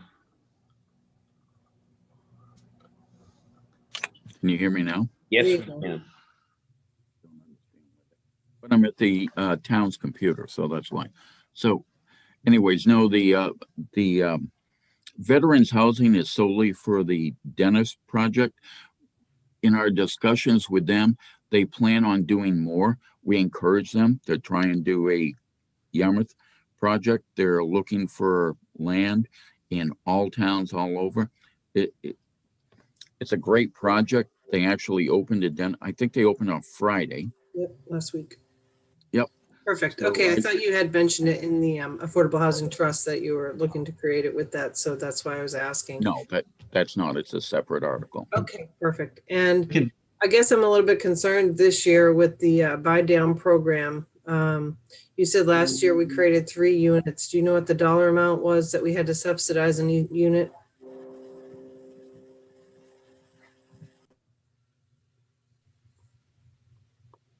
I do not know that answer off the top of my head, Tracy. I'm happy to get that answer for you. I just think Yeah, I that get the it. housing market, our market is absolutely ridiculous right now. And, you know, our money's not going to go very far. You know, even at this, if you were to get 3 out of 300,000, that's over 100,000 for each subsidy. And like I said, the market is just out of control. So I'm just wondering if perhaps, you know, just for this year, we could think about maybe subsidizing affordable housing rentals or something in exchange, because I really think we're going to have a hard time getting people into homes at the market rate. And maybe I'm wrong, but No, I think it's a great idea, Tracy. The problem is trying to get people to administer this. You know, at the town level, we only have so much staff. Like, that's part of our deal with Hands of Hope. We'd love to have them double, triple the amount they do as far as providing housing for people, but it's finding people to administer the program. Because when you get into it and you have to go through and go through these people and find some, it takes a lot of time and staff and hours, and to find people to do it, you know, Mary's out straight and it's really hard to do. I wish we could do more. I think you do too. yeah, You know, absolutely. And my comments, believe me, are not in any way, shape, or form negative towards the program, because I think it's a fabulous program, and the more people that have ownership in our community, the better. But I just know that there's that I just don't see us being able to utilize it to the extent we're going to be able to, because that you're going to need about 300,000 on a home at this point in time to make it to make it affordable. So I don't know, I'm not sure who did this application, but perhaps we need to partner more with housing assistance for rentals or something. That's my only thought. I mean, I think any initiative towards affordable housing is great, but I think you know, that and when COVID hit too, that was part of our committee saying, let's do what we can with CPA to help people with housing. But as you know, and you're absolutely right, the housing market right now is out of control. it's hard to say what it's going to be now, what it's going to be next month, what an affordable house becomes. You know, in the past, we used like $30,000 as something that we, and that figure is kind of out the window in the past 6 months. So it's a great thought. We're doing what we can with that.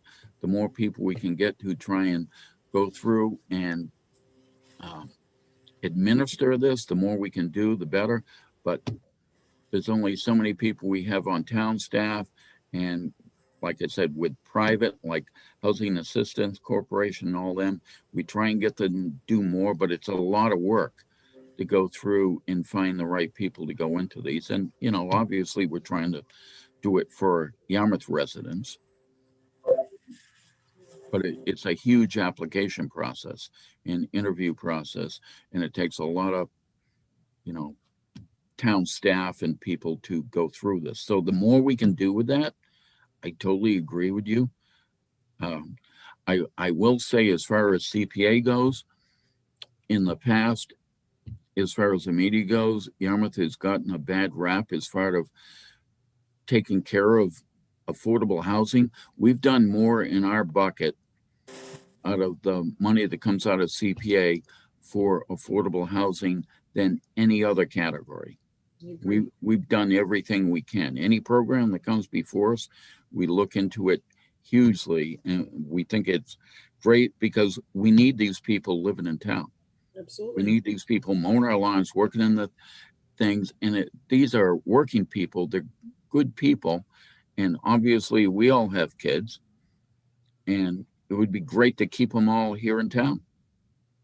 I agree, Gary. Thanks for all your work on that. Those are my only questions. No, and you have great comments that we're doing all we can with that. So. Okay, I'm not questioning it. okay, before I move on, Bob Lawton, you had your hand up a moment ago. Are you all set? Yes, I was just going to add, and I think Gary took it because I'm on the Affordable Housing Trust, and we have been doing a lot. That the veterans housing, we are looking for land in Yarmouth to build something. We have our eye on several properties. One reason we haven't been able to go forward is that the county-wide committee that built the Dennis House, they needed to finish that first, and then they were going to try to help us. So they could only do one project at a time.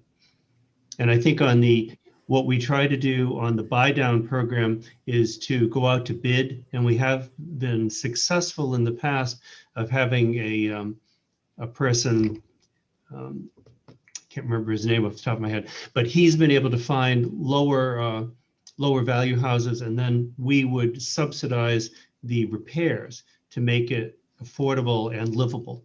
And we've been pretty successful, as Gary had said before. So we're going to try to do that again this coming year, using either that person and or the Housing Assistance Corporation, which we have a bid out with now. I just think it's a lot of money, and $375,000 potentially you could help maybe one or two families in this market where that money really could go a long way. Not to totally discredit the program, but just maybe we need to consider something else for the short term until the market turns around. Because like I said, we had talked in the past about the multifamily. We converted over some of the hotels. We got I think there was about 60,000 per unit we thought was appropriate for a subsidy, but at this point in time you're looking at all that for potentially one house. Right. And we do have some rental assistance that's more difficult because the trust does not want to be a landlord. So what we've done is to help someone who owns units to subsidize them so that they can have an affordable rider on the properties. They would manage it. So I think that, and those would be rental units. So that is a great idea. We'll probably do something with that after the Yarmouth Gardens is completed with their 40 units. Those are all rental. And we are supporting that. Very good. Thank you, Bob. Are there any other board members that would like to speak to this particular slide on housing? Okay, hearing none. I would just like to also give a shout out to Mary Wagon, who also spends an enormous amount of time and energy on affordable housing, and we all, I know, very much appreciate her work and her efforts. I know, Gary, you said something about maybe the town getting a bad rap. I will add that I hear good things about all the work being done by Thomas, and I'm very proud of the work that you are doing, this committee is doing, and all the other committees that we have actually focused on affordable housing. It's been a lot. I hear a lot of good things being said. So hopefully that what you're hearing is just from a narrow group or a small group. No, that goes back 5 or 6 years, Mark. I'm saying we've done a lot. We have to change that. You know, all Very you have much to do so. is drive around town and look at the projects we have going. And you know, as you said, kudos to Mary and to Bob Lawton for what they've done, because I think we've done a lot to change that. I just want to make sure that that's clear. Let's move on to the FY22 historic preservation article. I think that's the next one up, right, Karen? Yes. Correct. And do we have any historic preservation representatives on the CPC that need to be pulled up, or are we leaving that to you two? I think I'm going to introduce him. I don't know if George Slam is here, but we have 7 historic preservation applications that were received for a total request of $917,000. Of the 6 historic applications received, CPC has approved 3 historic preservation applications for town meeting consideration, funding them in full. 3 applications are still under review. 1 additional application from the South Yarmouth Methodist Church was considered, but has been postponed pending additional information that we had requested. So number 1 would be the Baxter Mill application is for phase 1 structural rehabilitation with the goal of safe public access. Our phases may include additional phases would include aesthetics, park improvements, restoration of the turbine. Our cost estimate has been generated based on discovery work by Coastal Engineering in collaboration with Andy Schrake.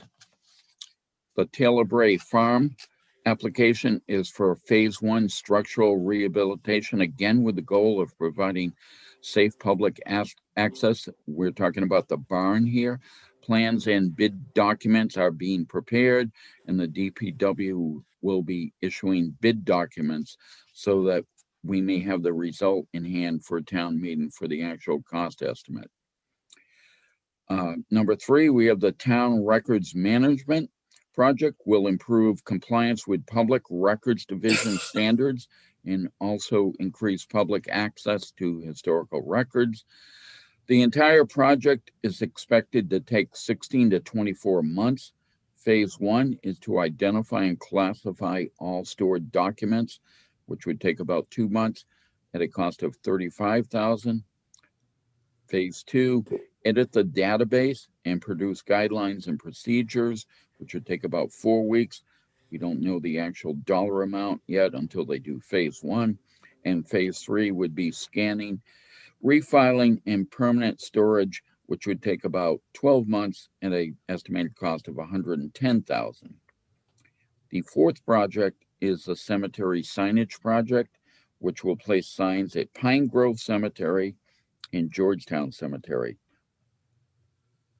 The signs will be the same design and fabricator as I don't know if you've seen them, the ones at Woodside and at the ancient cemetery. So they're all going to be the same design, and we're going to use the same contractor so everything stays the same.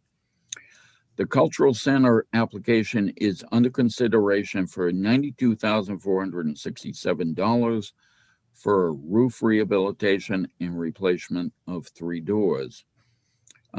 The $9,860 for painting, we had taken off their application because it's painting. We considered it maintenance. The Cultural Center has also approved at our request for Dennis CPC funds, which will be voted at their town meeting. Lastly, we have the Cape Playhouse. This is another postponed article, which was an application was originally received in fall of 2019. It was postponed to fall 2020 due to the uncertainty of CPA funding. It was again postponed to spring 2021 due to COVID concerns. Additional fund is being sought from Dennis CPC for $250, Mass Cultural Facilities Fund for $150. The Cape Playhouse has hosted the Chamber of Commerce and Concert Series during this past summer. We had contacted them in the past few weeks about making sure that a historical preservation restriction was in place that they forwarded to us, so that with the idea, we haven't gotten to the conditions yet, but the historical preservation restriction has been done. It's recorded at the Registry of Deeds, and we would do as we've done with other historical, one of the conditions would be if they ever do anything to either sell that or restrict that the funding would be returned to the town of Yarmouth. Another important thing that happened this year is CPC met with our dentist counterparts from CPC on February 3rd to discuss the benefits associated with regional projects. We encourage relevant projects to seek funding from dentists and other towns as well. Case in point would be the Cultural Center. Other regional projects that we have funded in the past include the DY tennis courts, forward at the Rock Housing Project, the Chapin Beach Conservation Restriction for ARC, and the digitization of the Register and the Barnstable Patriots newspapers. So we've been in contact with Dennis ever since then, trying to work together. We hope to do it in the future with other town communities so that we can do more regional projects, and hence a project like the Cultural Center that might happen in Yarmouth, that we can ask for funding from Dennis, Barnstable, other communities that may benefit from it being in town, which would obviously it allows us to leverage the Yarmouth CP funds more. It's encouraged at the state level that we do more regional projects. And I will say the feedback on this from Dennis, and we're hoping with Barnstable that we'll be able to do more of these. So we're in contact with them, meeting with them, and I think that's a positive for all of us because we are, you know, I'm not a big person as far as town boundaries. Obviously, our kids go to school together.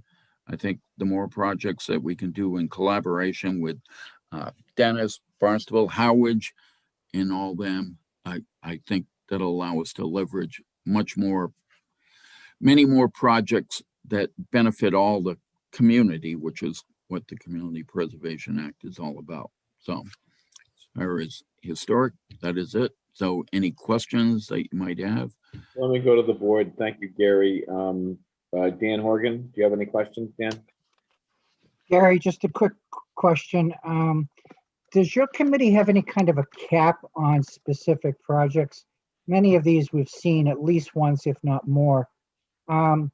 Is there a cap that you consider, or is it flexible depending on what's being asked? No, we don't normally put a cap on anything. What we try and do, we do encourage, like, if you have $1 million project, if you can phase that and come in and ask for parts of it to do that, and then we see how that project goes. And a lot of times, you know, if you have $1 million project, you may come in, you ask for 200,000, we approve it for phase one. If you can administer that project, everything goes well, and you come in under budget, then it just encourages more. Well, now maybe can go to phase two instead of just throwing, you know, a large figure at something till we have a track record. So we don't cap anything. I mean, we take everything under advisement as it goes and the total benefit to the community. Like the Cultural Center, we funded them a number of times.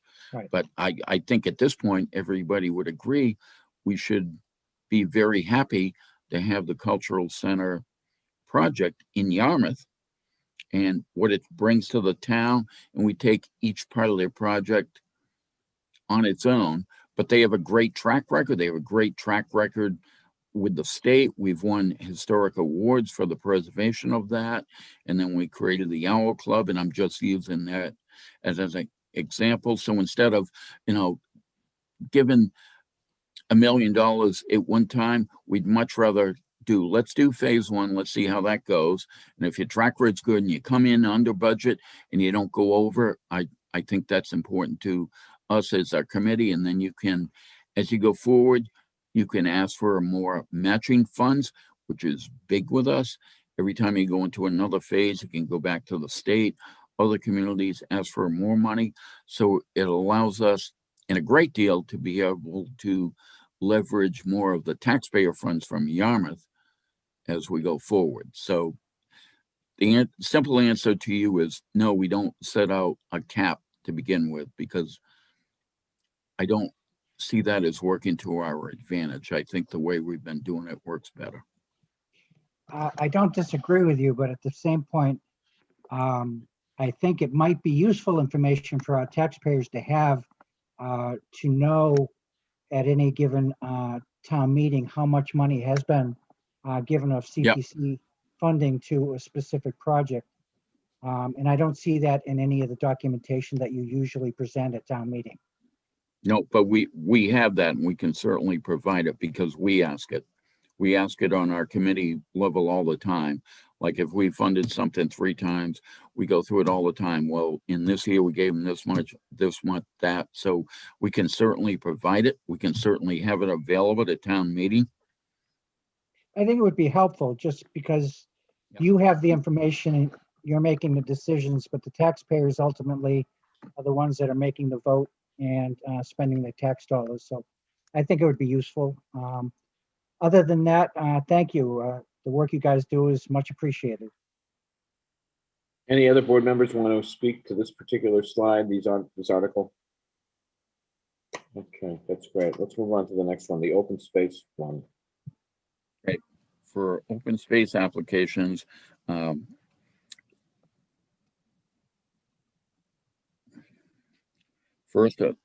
first article we have is the Upper Bass River Watershed Restoration Project. Ultimately seeks to improve the water quality in Bass River and improve flushing. $253,000 has been received from the EPA from southeastern New England. The data collected will be help to design culverts for Crab Creek and the Weir Road going up into the pond. I'm sure, or I would hope all of you are familiar with this project. It's a vast project. This would be something that would go on in phases to restore that whole watershed, that whole environmental area there. So what they're asking for us, this is kind of what we're just talking about. This is like seed money. Let's see how that goes. They've put a lot of work into looking for matching funds to get going with this project. I would encourage any of you who have not taken the tour and looked at this project to contact Rick Bishop and do the walkthrough and see what's involved in here. I know this is under open space, but this also applies to recreation. It also applies to historic. It's in the end, maybe a 10-year project, but there is a huge environmental impact where our big thing here in town, obviously, is our water quality. This is one small step to restore the nitrogen restoration and the whole environmental impact around the pond on the other side of Crab Creek, which will greatly reduce nitrogen, and the environmental impact in the whole resource area is huge. So I would encourage any of you who have not talked with Rick and taken a walkthrough of what's involved in this project, I'd encourage you to do it. I know some of you have. Our entire committee has done the walkthrough with Rick. We've been through this whole thing. I'm not supposed to say, but I will tell you, if you actually go up into the pond, we actually have bald eagles living there. It's absolutely great to see that and to restore that and flush the pond. This is our first step to restoring that whole area, and it's vast. Okay, next we have the Historical Society of Old Yarmouth has applied for a culvert reconstruction. The project is supported by the Fire Department, Health Department, and the Conservation Department. It will provide safe access for the public and emergency vehicles to the Historical Society buildings and grounds and improve the wetland functions. This is the culvert is, if you go to the Yarmouth Port post office, it's a culvert that goes underneath the road that goes back out to those properties out behind there. And this is almost like an emergency. It needs to be done before we have to close that road off. And lastly, we have the Higgins Crow land acquisition. And as you know, the town is negotiating towards the acquisition of 10 acres near a town well on the western side of Higgins Crow Road. Negotiations are ongoing, and we will keep you apprised because we've always been physically responsible. We have an idea what might be anticipated for funding, and we're hoping that we'd be able to retain enough of our money and our funding that if this becomes available, that we can do it. But as of now, it's still in negotiations with the owners, and it's an important parcel to preserve not only the watershed, but our well fields and all that. So.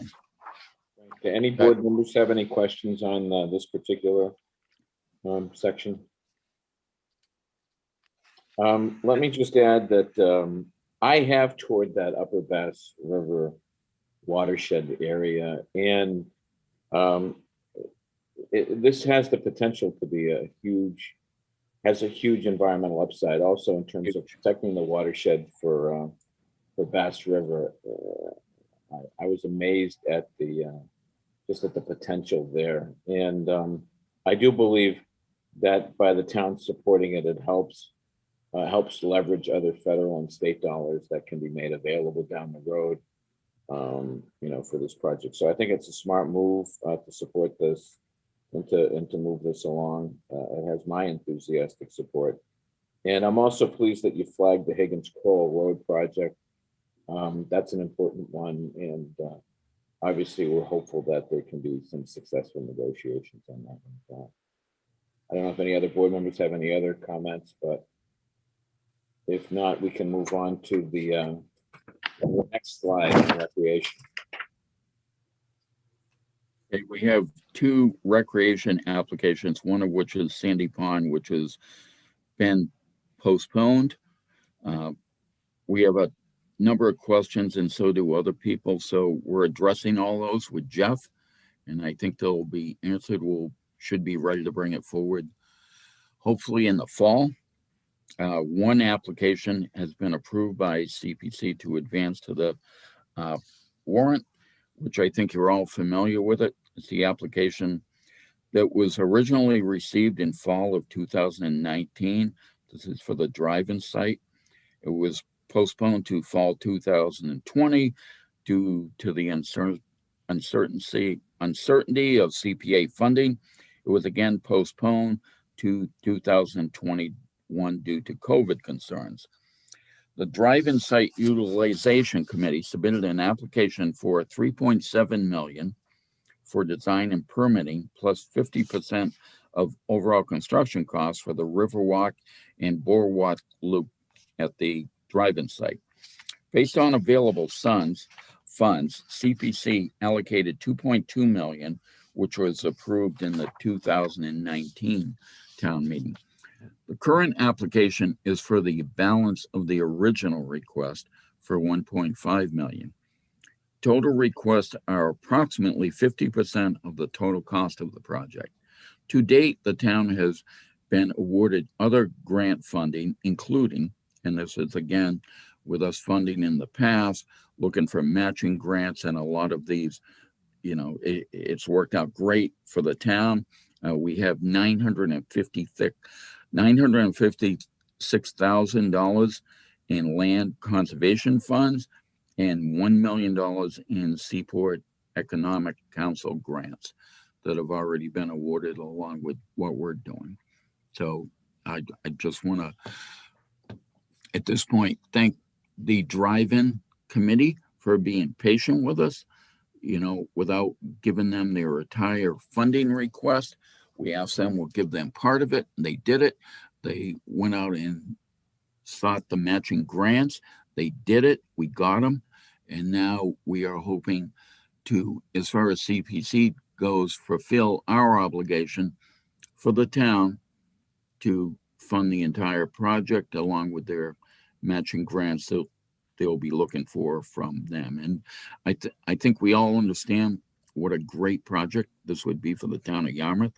There's a lot that can go beyond this. As you know, the Parkers River Bridge is being done at this point. It's all going to come together, and there's huge potential here for the town of Yarmouth. Any board members have any comments, questions on this particular item? Okay. Well, I guess the next slide says thank you. I guess this concludes your presentation unless there's something else we're missing here. Have any questions? I can say, more than ever, we've spent more time than ever vetting these projects to try and be physically responsible and get the best payback for the taxpayers of the town of Yarmouth for what we're investing their money in. So yeah, I will say we have a great committee. We never have a problem getting a quorum. Everybody's totally invested in what we're doing. And at this, I got to thank you guys, selectmen. We're all working towards the same thing. We're trying to do everything we can to meet your goals. But I think our entire committee's on board with all of us. And I want to thank you for where we went through the talking about reducing our percentage and then going to the $100,000 exemption for your cooperation. I think it's worked for the town. I think it's a great thing.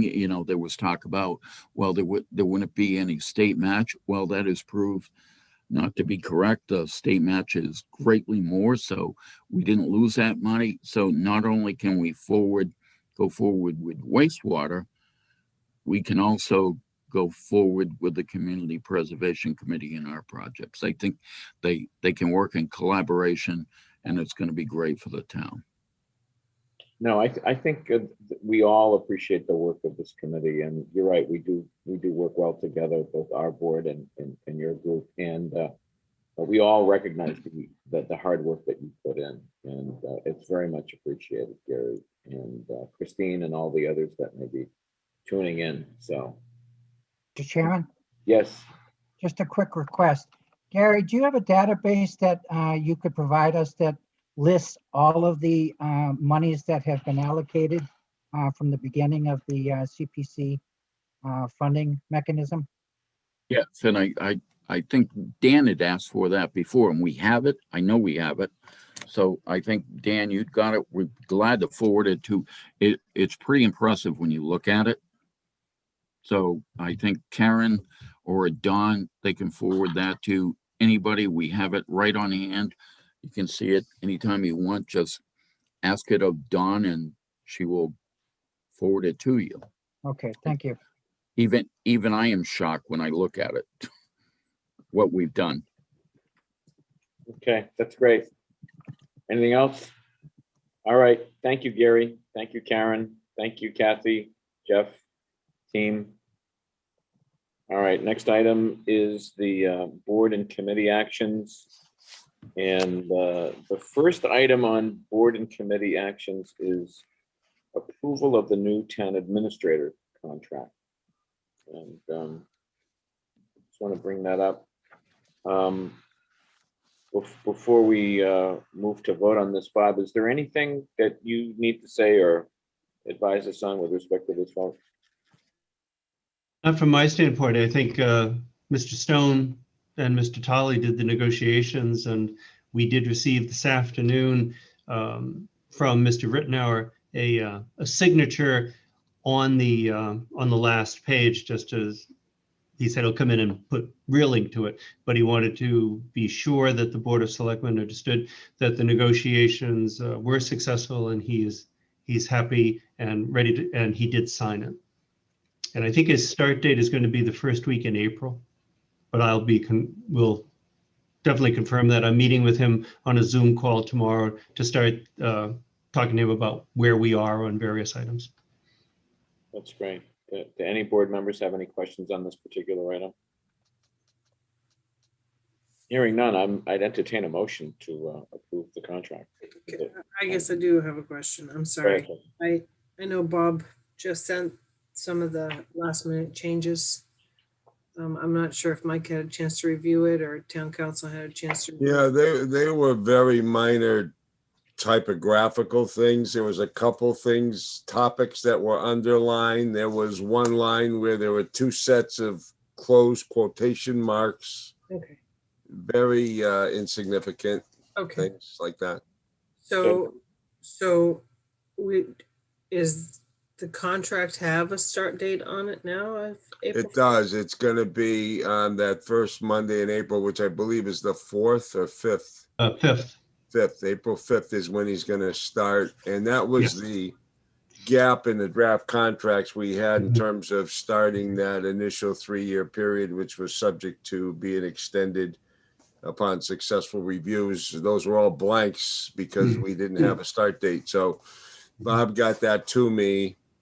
And the only other provision that was left unresolved was about professional development. And that was pretty easy to resolve. It was what we did to protect the town's interest would be to say that any out-of-state conventions, whatever, have to have selectmen approval. That's very good. That's about it. There were no other changes from the last time I reported to you.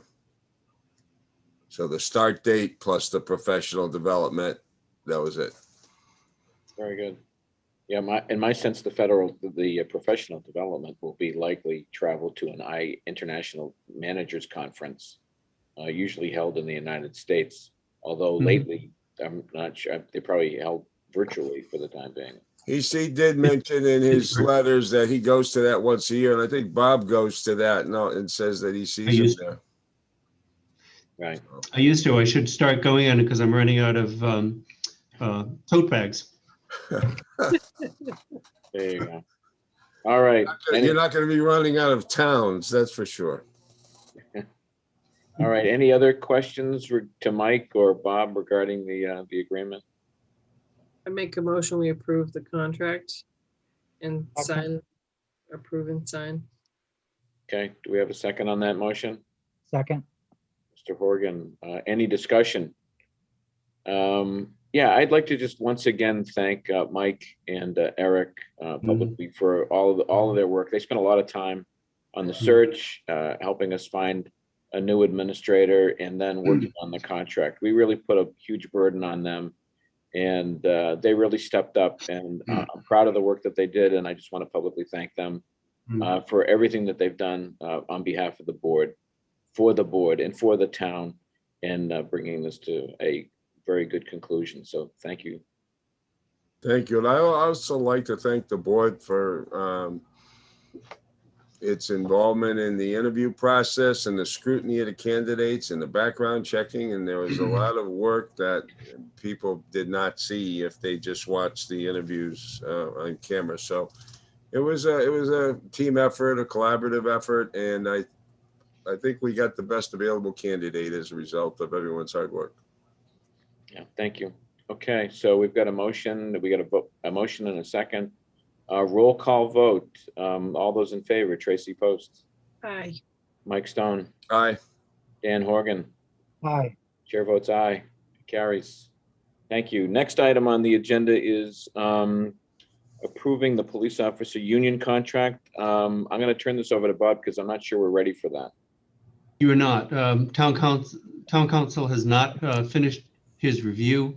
And I want to have that completed so that the wording is correct. And then I think there was one issue, Mr. Chairman, you brought up, I believe, it's making sure that the figures that were given to the Board of Selectmen are finalized. I think they are, but I want to make sure, and those will be in your packet this weekend. So you would take the vote on this. I would assume it's going to be ready by the 9th of March, which is your next meeting. That's great. Thank you, Bob. So we can move on to that item then, to the next item being, unless there are any questions. Are there any questions by board members on that? Okay. I mean, I'm not sure how imperative it is. I mean, should we sign it pending? Okay. I think we're okay. And talking with the chief, we should be fine. Okay.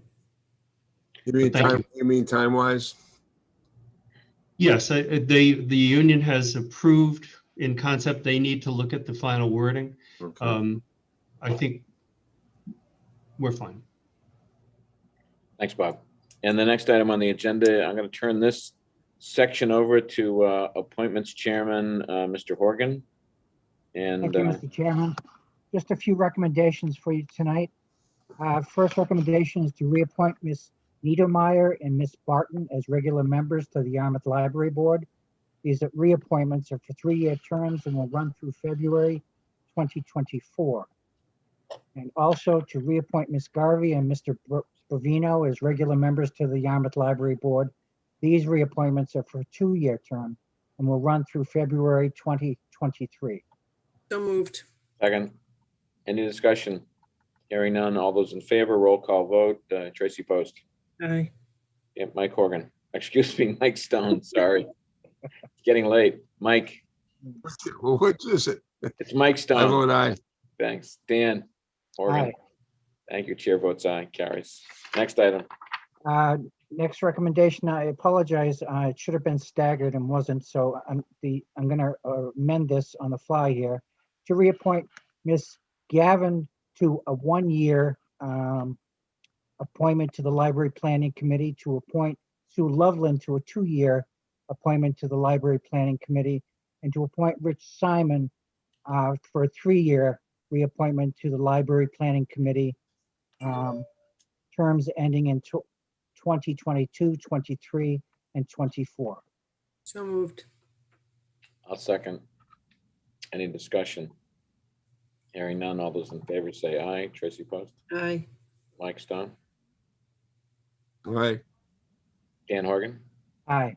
Chair votes aye. Carries. Next item. Next is a recommendation to reappoint Ms. Ladley and Mr. Kraus as regular members to the Age Friendly Committee. These reappointments are for a 3-year term and will run through February 2024.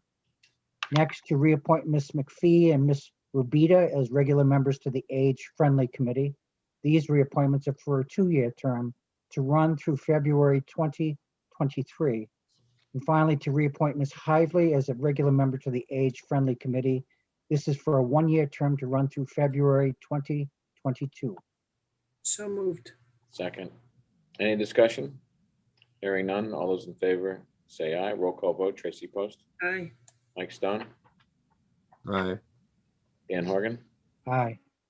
Chair votes aye. It carries. Next item. Finally, to reappoint Mr. Igo as a regular member to the Board of Appeals. This appointment is for a 5-year term to run through January 2026.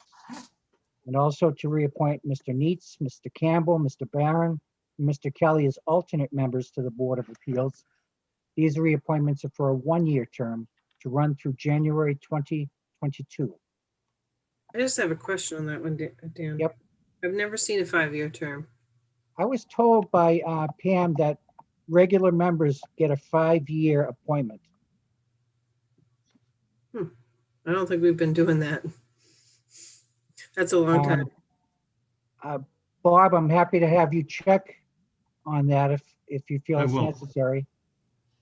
I mean, could vote it's not an issue. I subject. just think that's a long term. I'll be candid with you. It's the first time I've heard of it as well. Hmm. But she was fairly clear that it was a 5-year If you hold term. on 1 second, there's the former chairman is in the next room on a Zoom here. Let me find out. All right. Well, that's convenient. It is. Read. He'll know. He will know. Yeah, well, no question. Well, it's nice to see they're working late.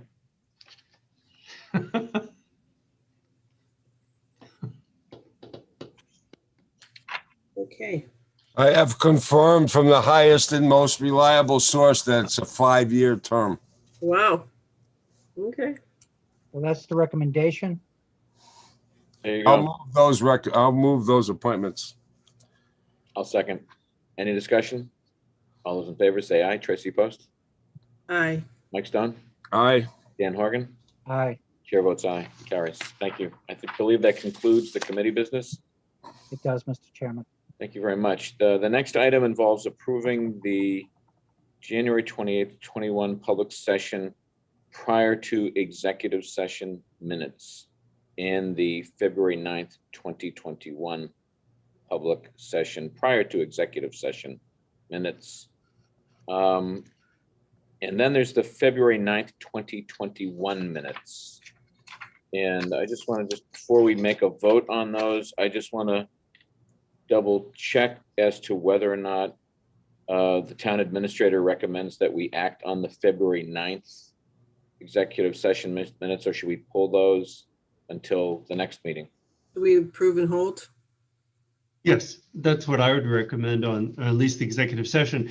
Those items may be resolved by your next meeting. If they are, then we could vote to release them Okay. on the 2 items that are there.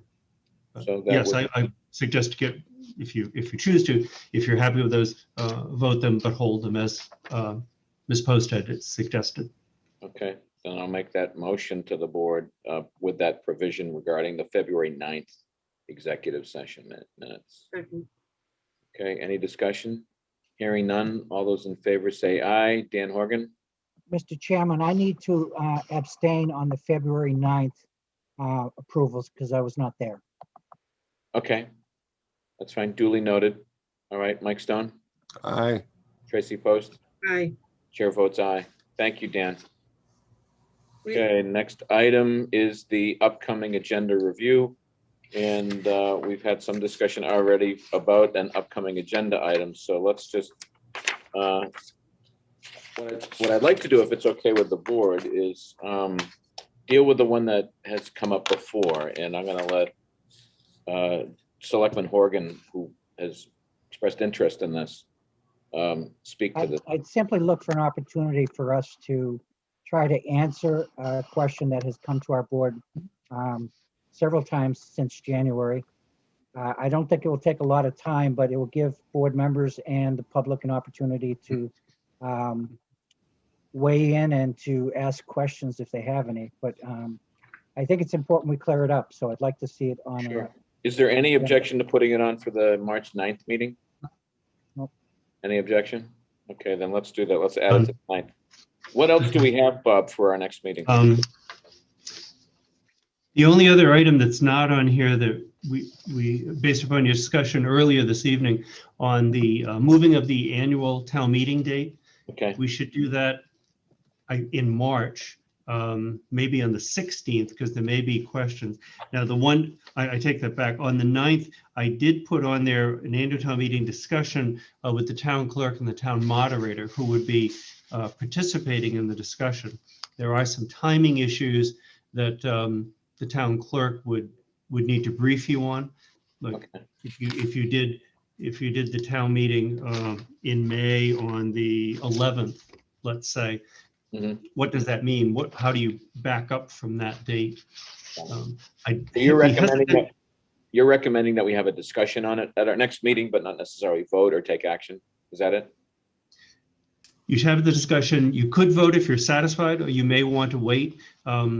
We would need, I think, to know what the DY school budget is going to be, so that could be factored in. Also, I'd want to make sure Ed Centio was at least comfortable with the income projections that are being made, because that all ripples through that. If he's comfortable, can give you and the finance committee some final numbers, then votes can be taken, and then we can start looking at what the dates are. I think the middle of May would be preferable than the early part of May, just because of the weather. I worry about June, because if there's some issue, you need to have a backup. Because Right.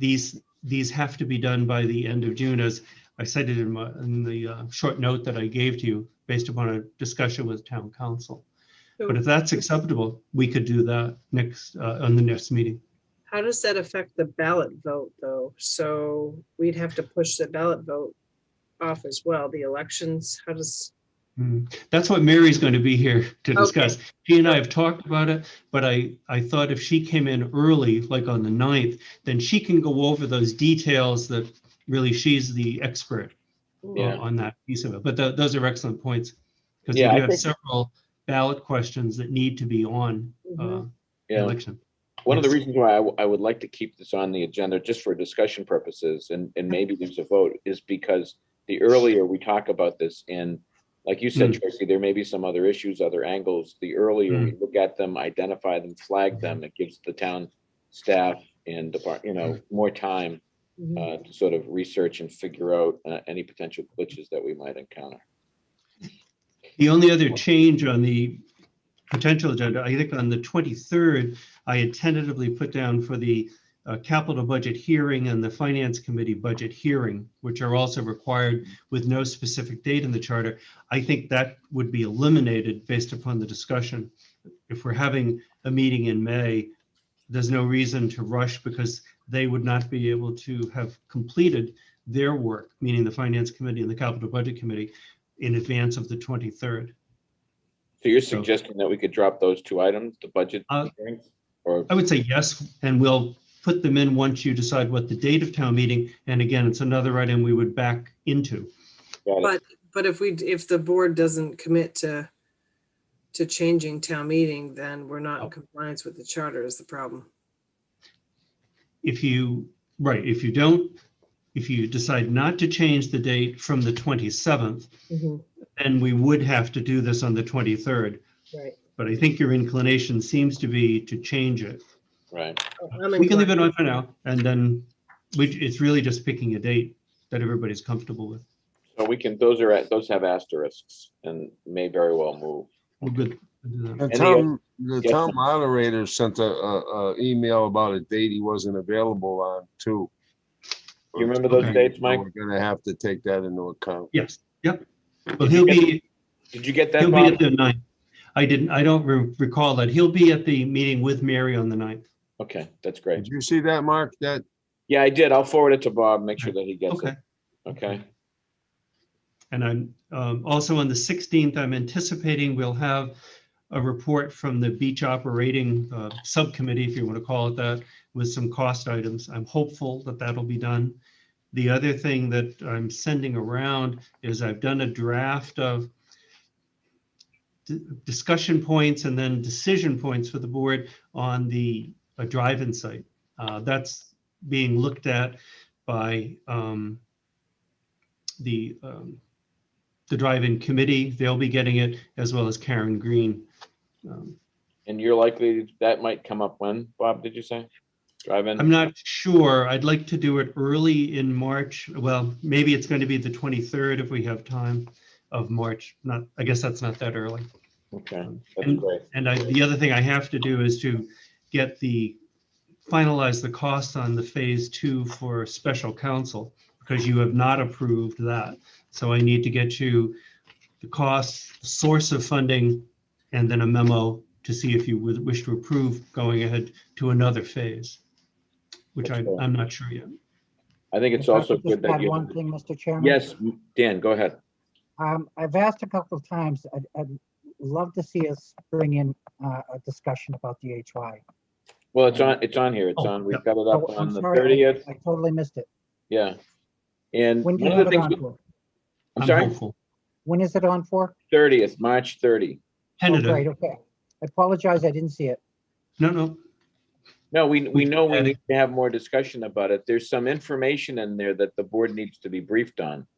There are a couple of sort of developments related to this that we need to get more information on there. I think they're being vetted.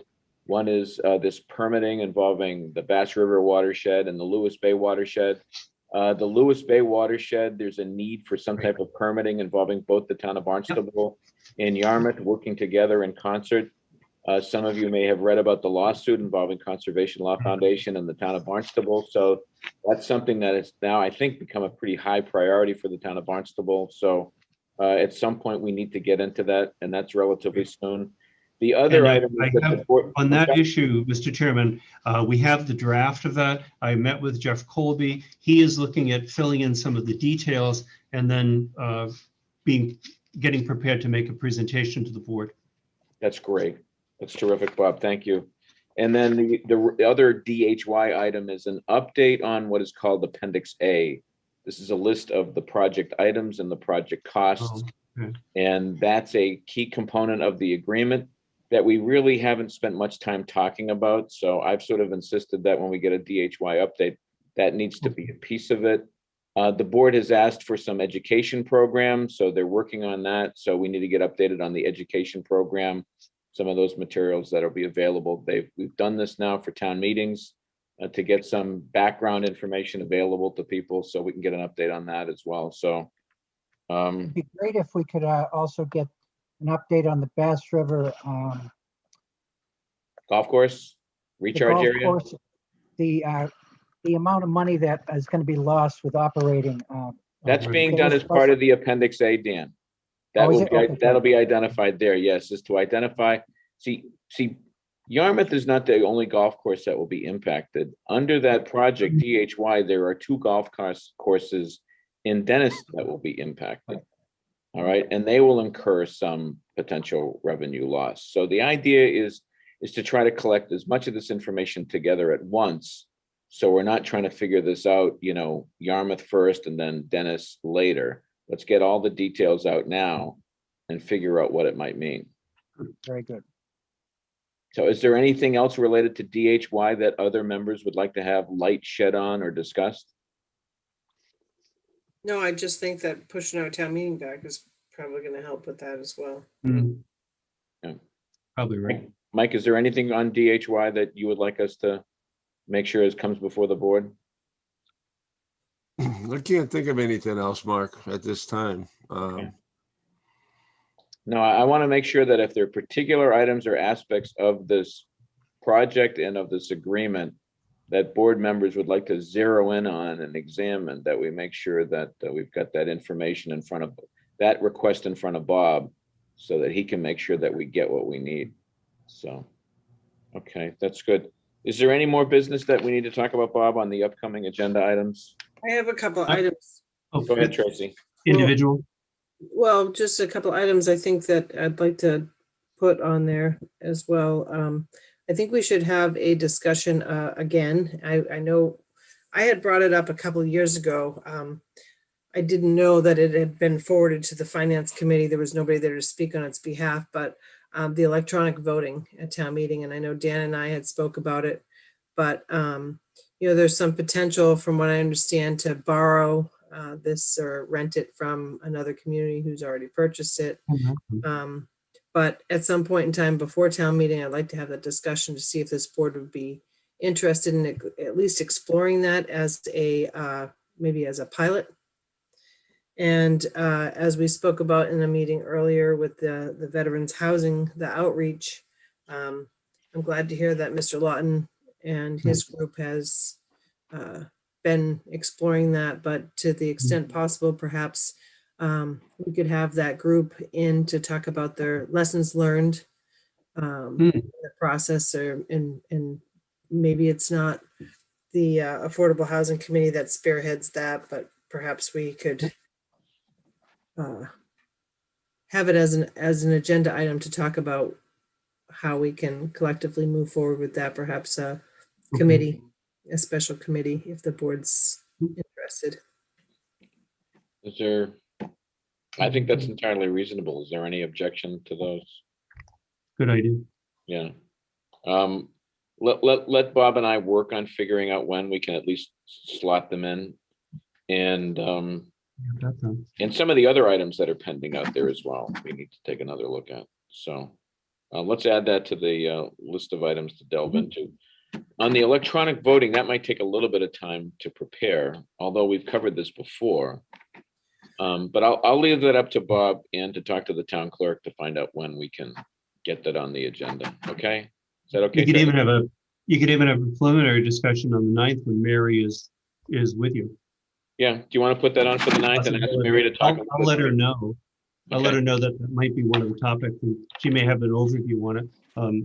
Tracy is correct that you can rent these from the company that might ultimately provide them as a test. Some towns have done that and then decided, okay, it's been successful, so we will then buy them.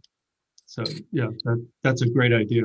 Well, I just think logistically too, with COVID, I was thinking about all the potentials, if we go to a drive-in site or something like that and people are in their cars, Yeah. There you go. There you go. It may work. Maybe do vaccine at the same time. That in would the be great. cars. That would be Well, great. Just There you got to go. get some vaccine, that's all. Well, if Bruce keeps Details. working at it, he'll find some. Yeah. Okay, that's a great idea. Done. Okay, so we've got that on there. No, I think it's a good idea too. I'm glad Tracy brought that up. I think Yeah. we should definitely revisit that. All right. Anybody have any other upcoming agenda items that they would like to propose? Okay, hearing none, I'm gonna move on to the next item, individual items. Do any board members have an individual items? I'll start with Dan Horgan, No, not at this time. Mike Stone. The only thing I have, Mr. Chairman, is we'll have to get people in to sign those TA contracts Okay. in the next few days or whenever they can do it. I'll probably try to get down there tomorrow or Thursday. I don't know if they're available for you to sign tonight. I've already signed them tonight. Oh, good. Okay. So, and I'll We'll be one signature away then at that point. So, okay, that'll be great. we need 4. oh yeah, that's right. I We can need come by 4. You're tomorrow. right. That'll be great. So Alrighty. Dan, you can come by tomorrow. Mike can come by, I'm sure. Hopefully Tracy can come by soon too. And I don't know what we'll do about Mr. Whitnall, or have him just come by when he's around here and sign him, or Yep, he's given a tentative approval based upon the fax he sent or the email he sent. I Stephen. know, and even the draft before that he signed, he wanted to assure us at every level, once we got into the nitty gritty of the agreement, that he was fine with it and that he was going to be here. So I'll and talk I to him appreciate tomorrow. that. I'll talk to him tomorrow during our Zoom call. Yeah, he might be down here or in Hyannis for something. He can come by, I think he lives on the Cape, so it might not be too bad. He does. He does. Okay, before I go to the consent agenda, is there anything in here that someone would like pulled? Well, no, I just do have it's constant with the water bill issue for the consent agenda. I noticed that they're talking about putting in a shared insert, and continuously our Comaquid water people who get serviced by the town of Barnstable get left out on these notices. So to the extent possible, we need to make sure that they get this information as well, as they're still part of our community. Last time we did this, they didn't get noticed on the information. So that's my only. Okay, There's a note from Kathy Williams in here that they're going to get a direct mail, so she's already on it. Perfect. Oh, Thank you, Kathy. done. great, okay. Anybody want to, so on the consent agenda, are we Move the- ready? We have a motion? Move the consent agenda. Second? Second, Any discussion? Hearing none, all those in favor, roll call vote, Tracy Post, Aye. Mike Stone, Aye. Dan Horgan. Dan Horgan, aye, chair votes aye, carries. aye. Thank you. Okay, so, You only get one vote, Dan. Yeah. He wanted to make sure he heard you that time. all right, and we Yeah, have the sorry. town administrator's agenda or items. I really didn't have anything other than one thing, since you went over some others.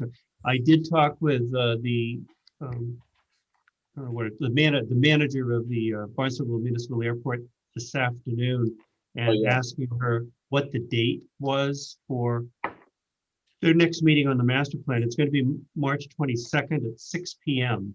Now, it is not just for Yarmouth residents. Others can participate. She said she's going to send out the postcards and do advertising, I suggested that we will take the responsibility of sending a specific note to the community leaders in West Yarmouth who have expressed the most interest. And I know several people in West Yarmouth who said they are more than willing to make sure everybody in their area gets notified. So we'll send something specifically to them. We may have, I think it was going to be in a week or so, we were going to have another meeting with Katie Surveys to make sure that we understand what the scope of this master plan is, so that it can be put into a form and the information, the detailed information, can get to the West Yarmouth folks and others in Yarmouth, not just West Yarmouth. And I know that Dr. Marasco has been contacted by the airport manager, and there has been an initial discussion with him about the scope of this master plan. So that's moving forward. Bob, I have a question on an unrelated matter, unless there are questions on the airport. Are there any questions about this airport? Okay. Do we have any, has Mass Highway or the State Highway Department, have they notified us about any road closures on Route 28 that might be coming up? My understanding is we may have some significant closures coming that. There is at the MPO meeting the other day, they talked about the closure of a section of Route 28 from I think at Willow Street all the way to the Rotary.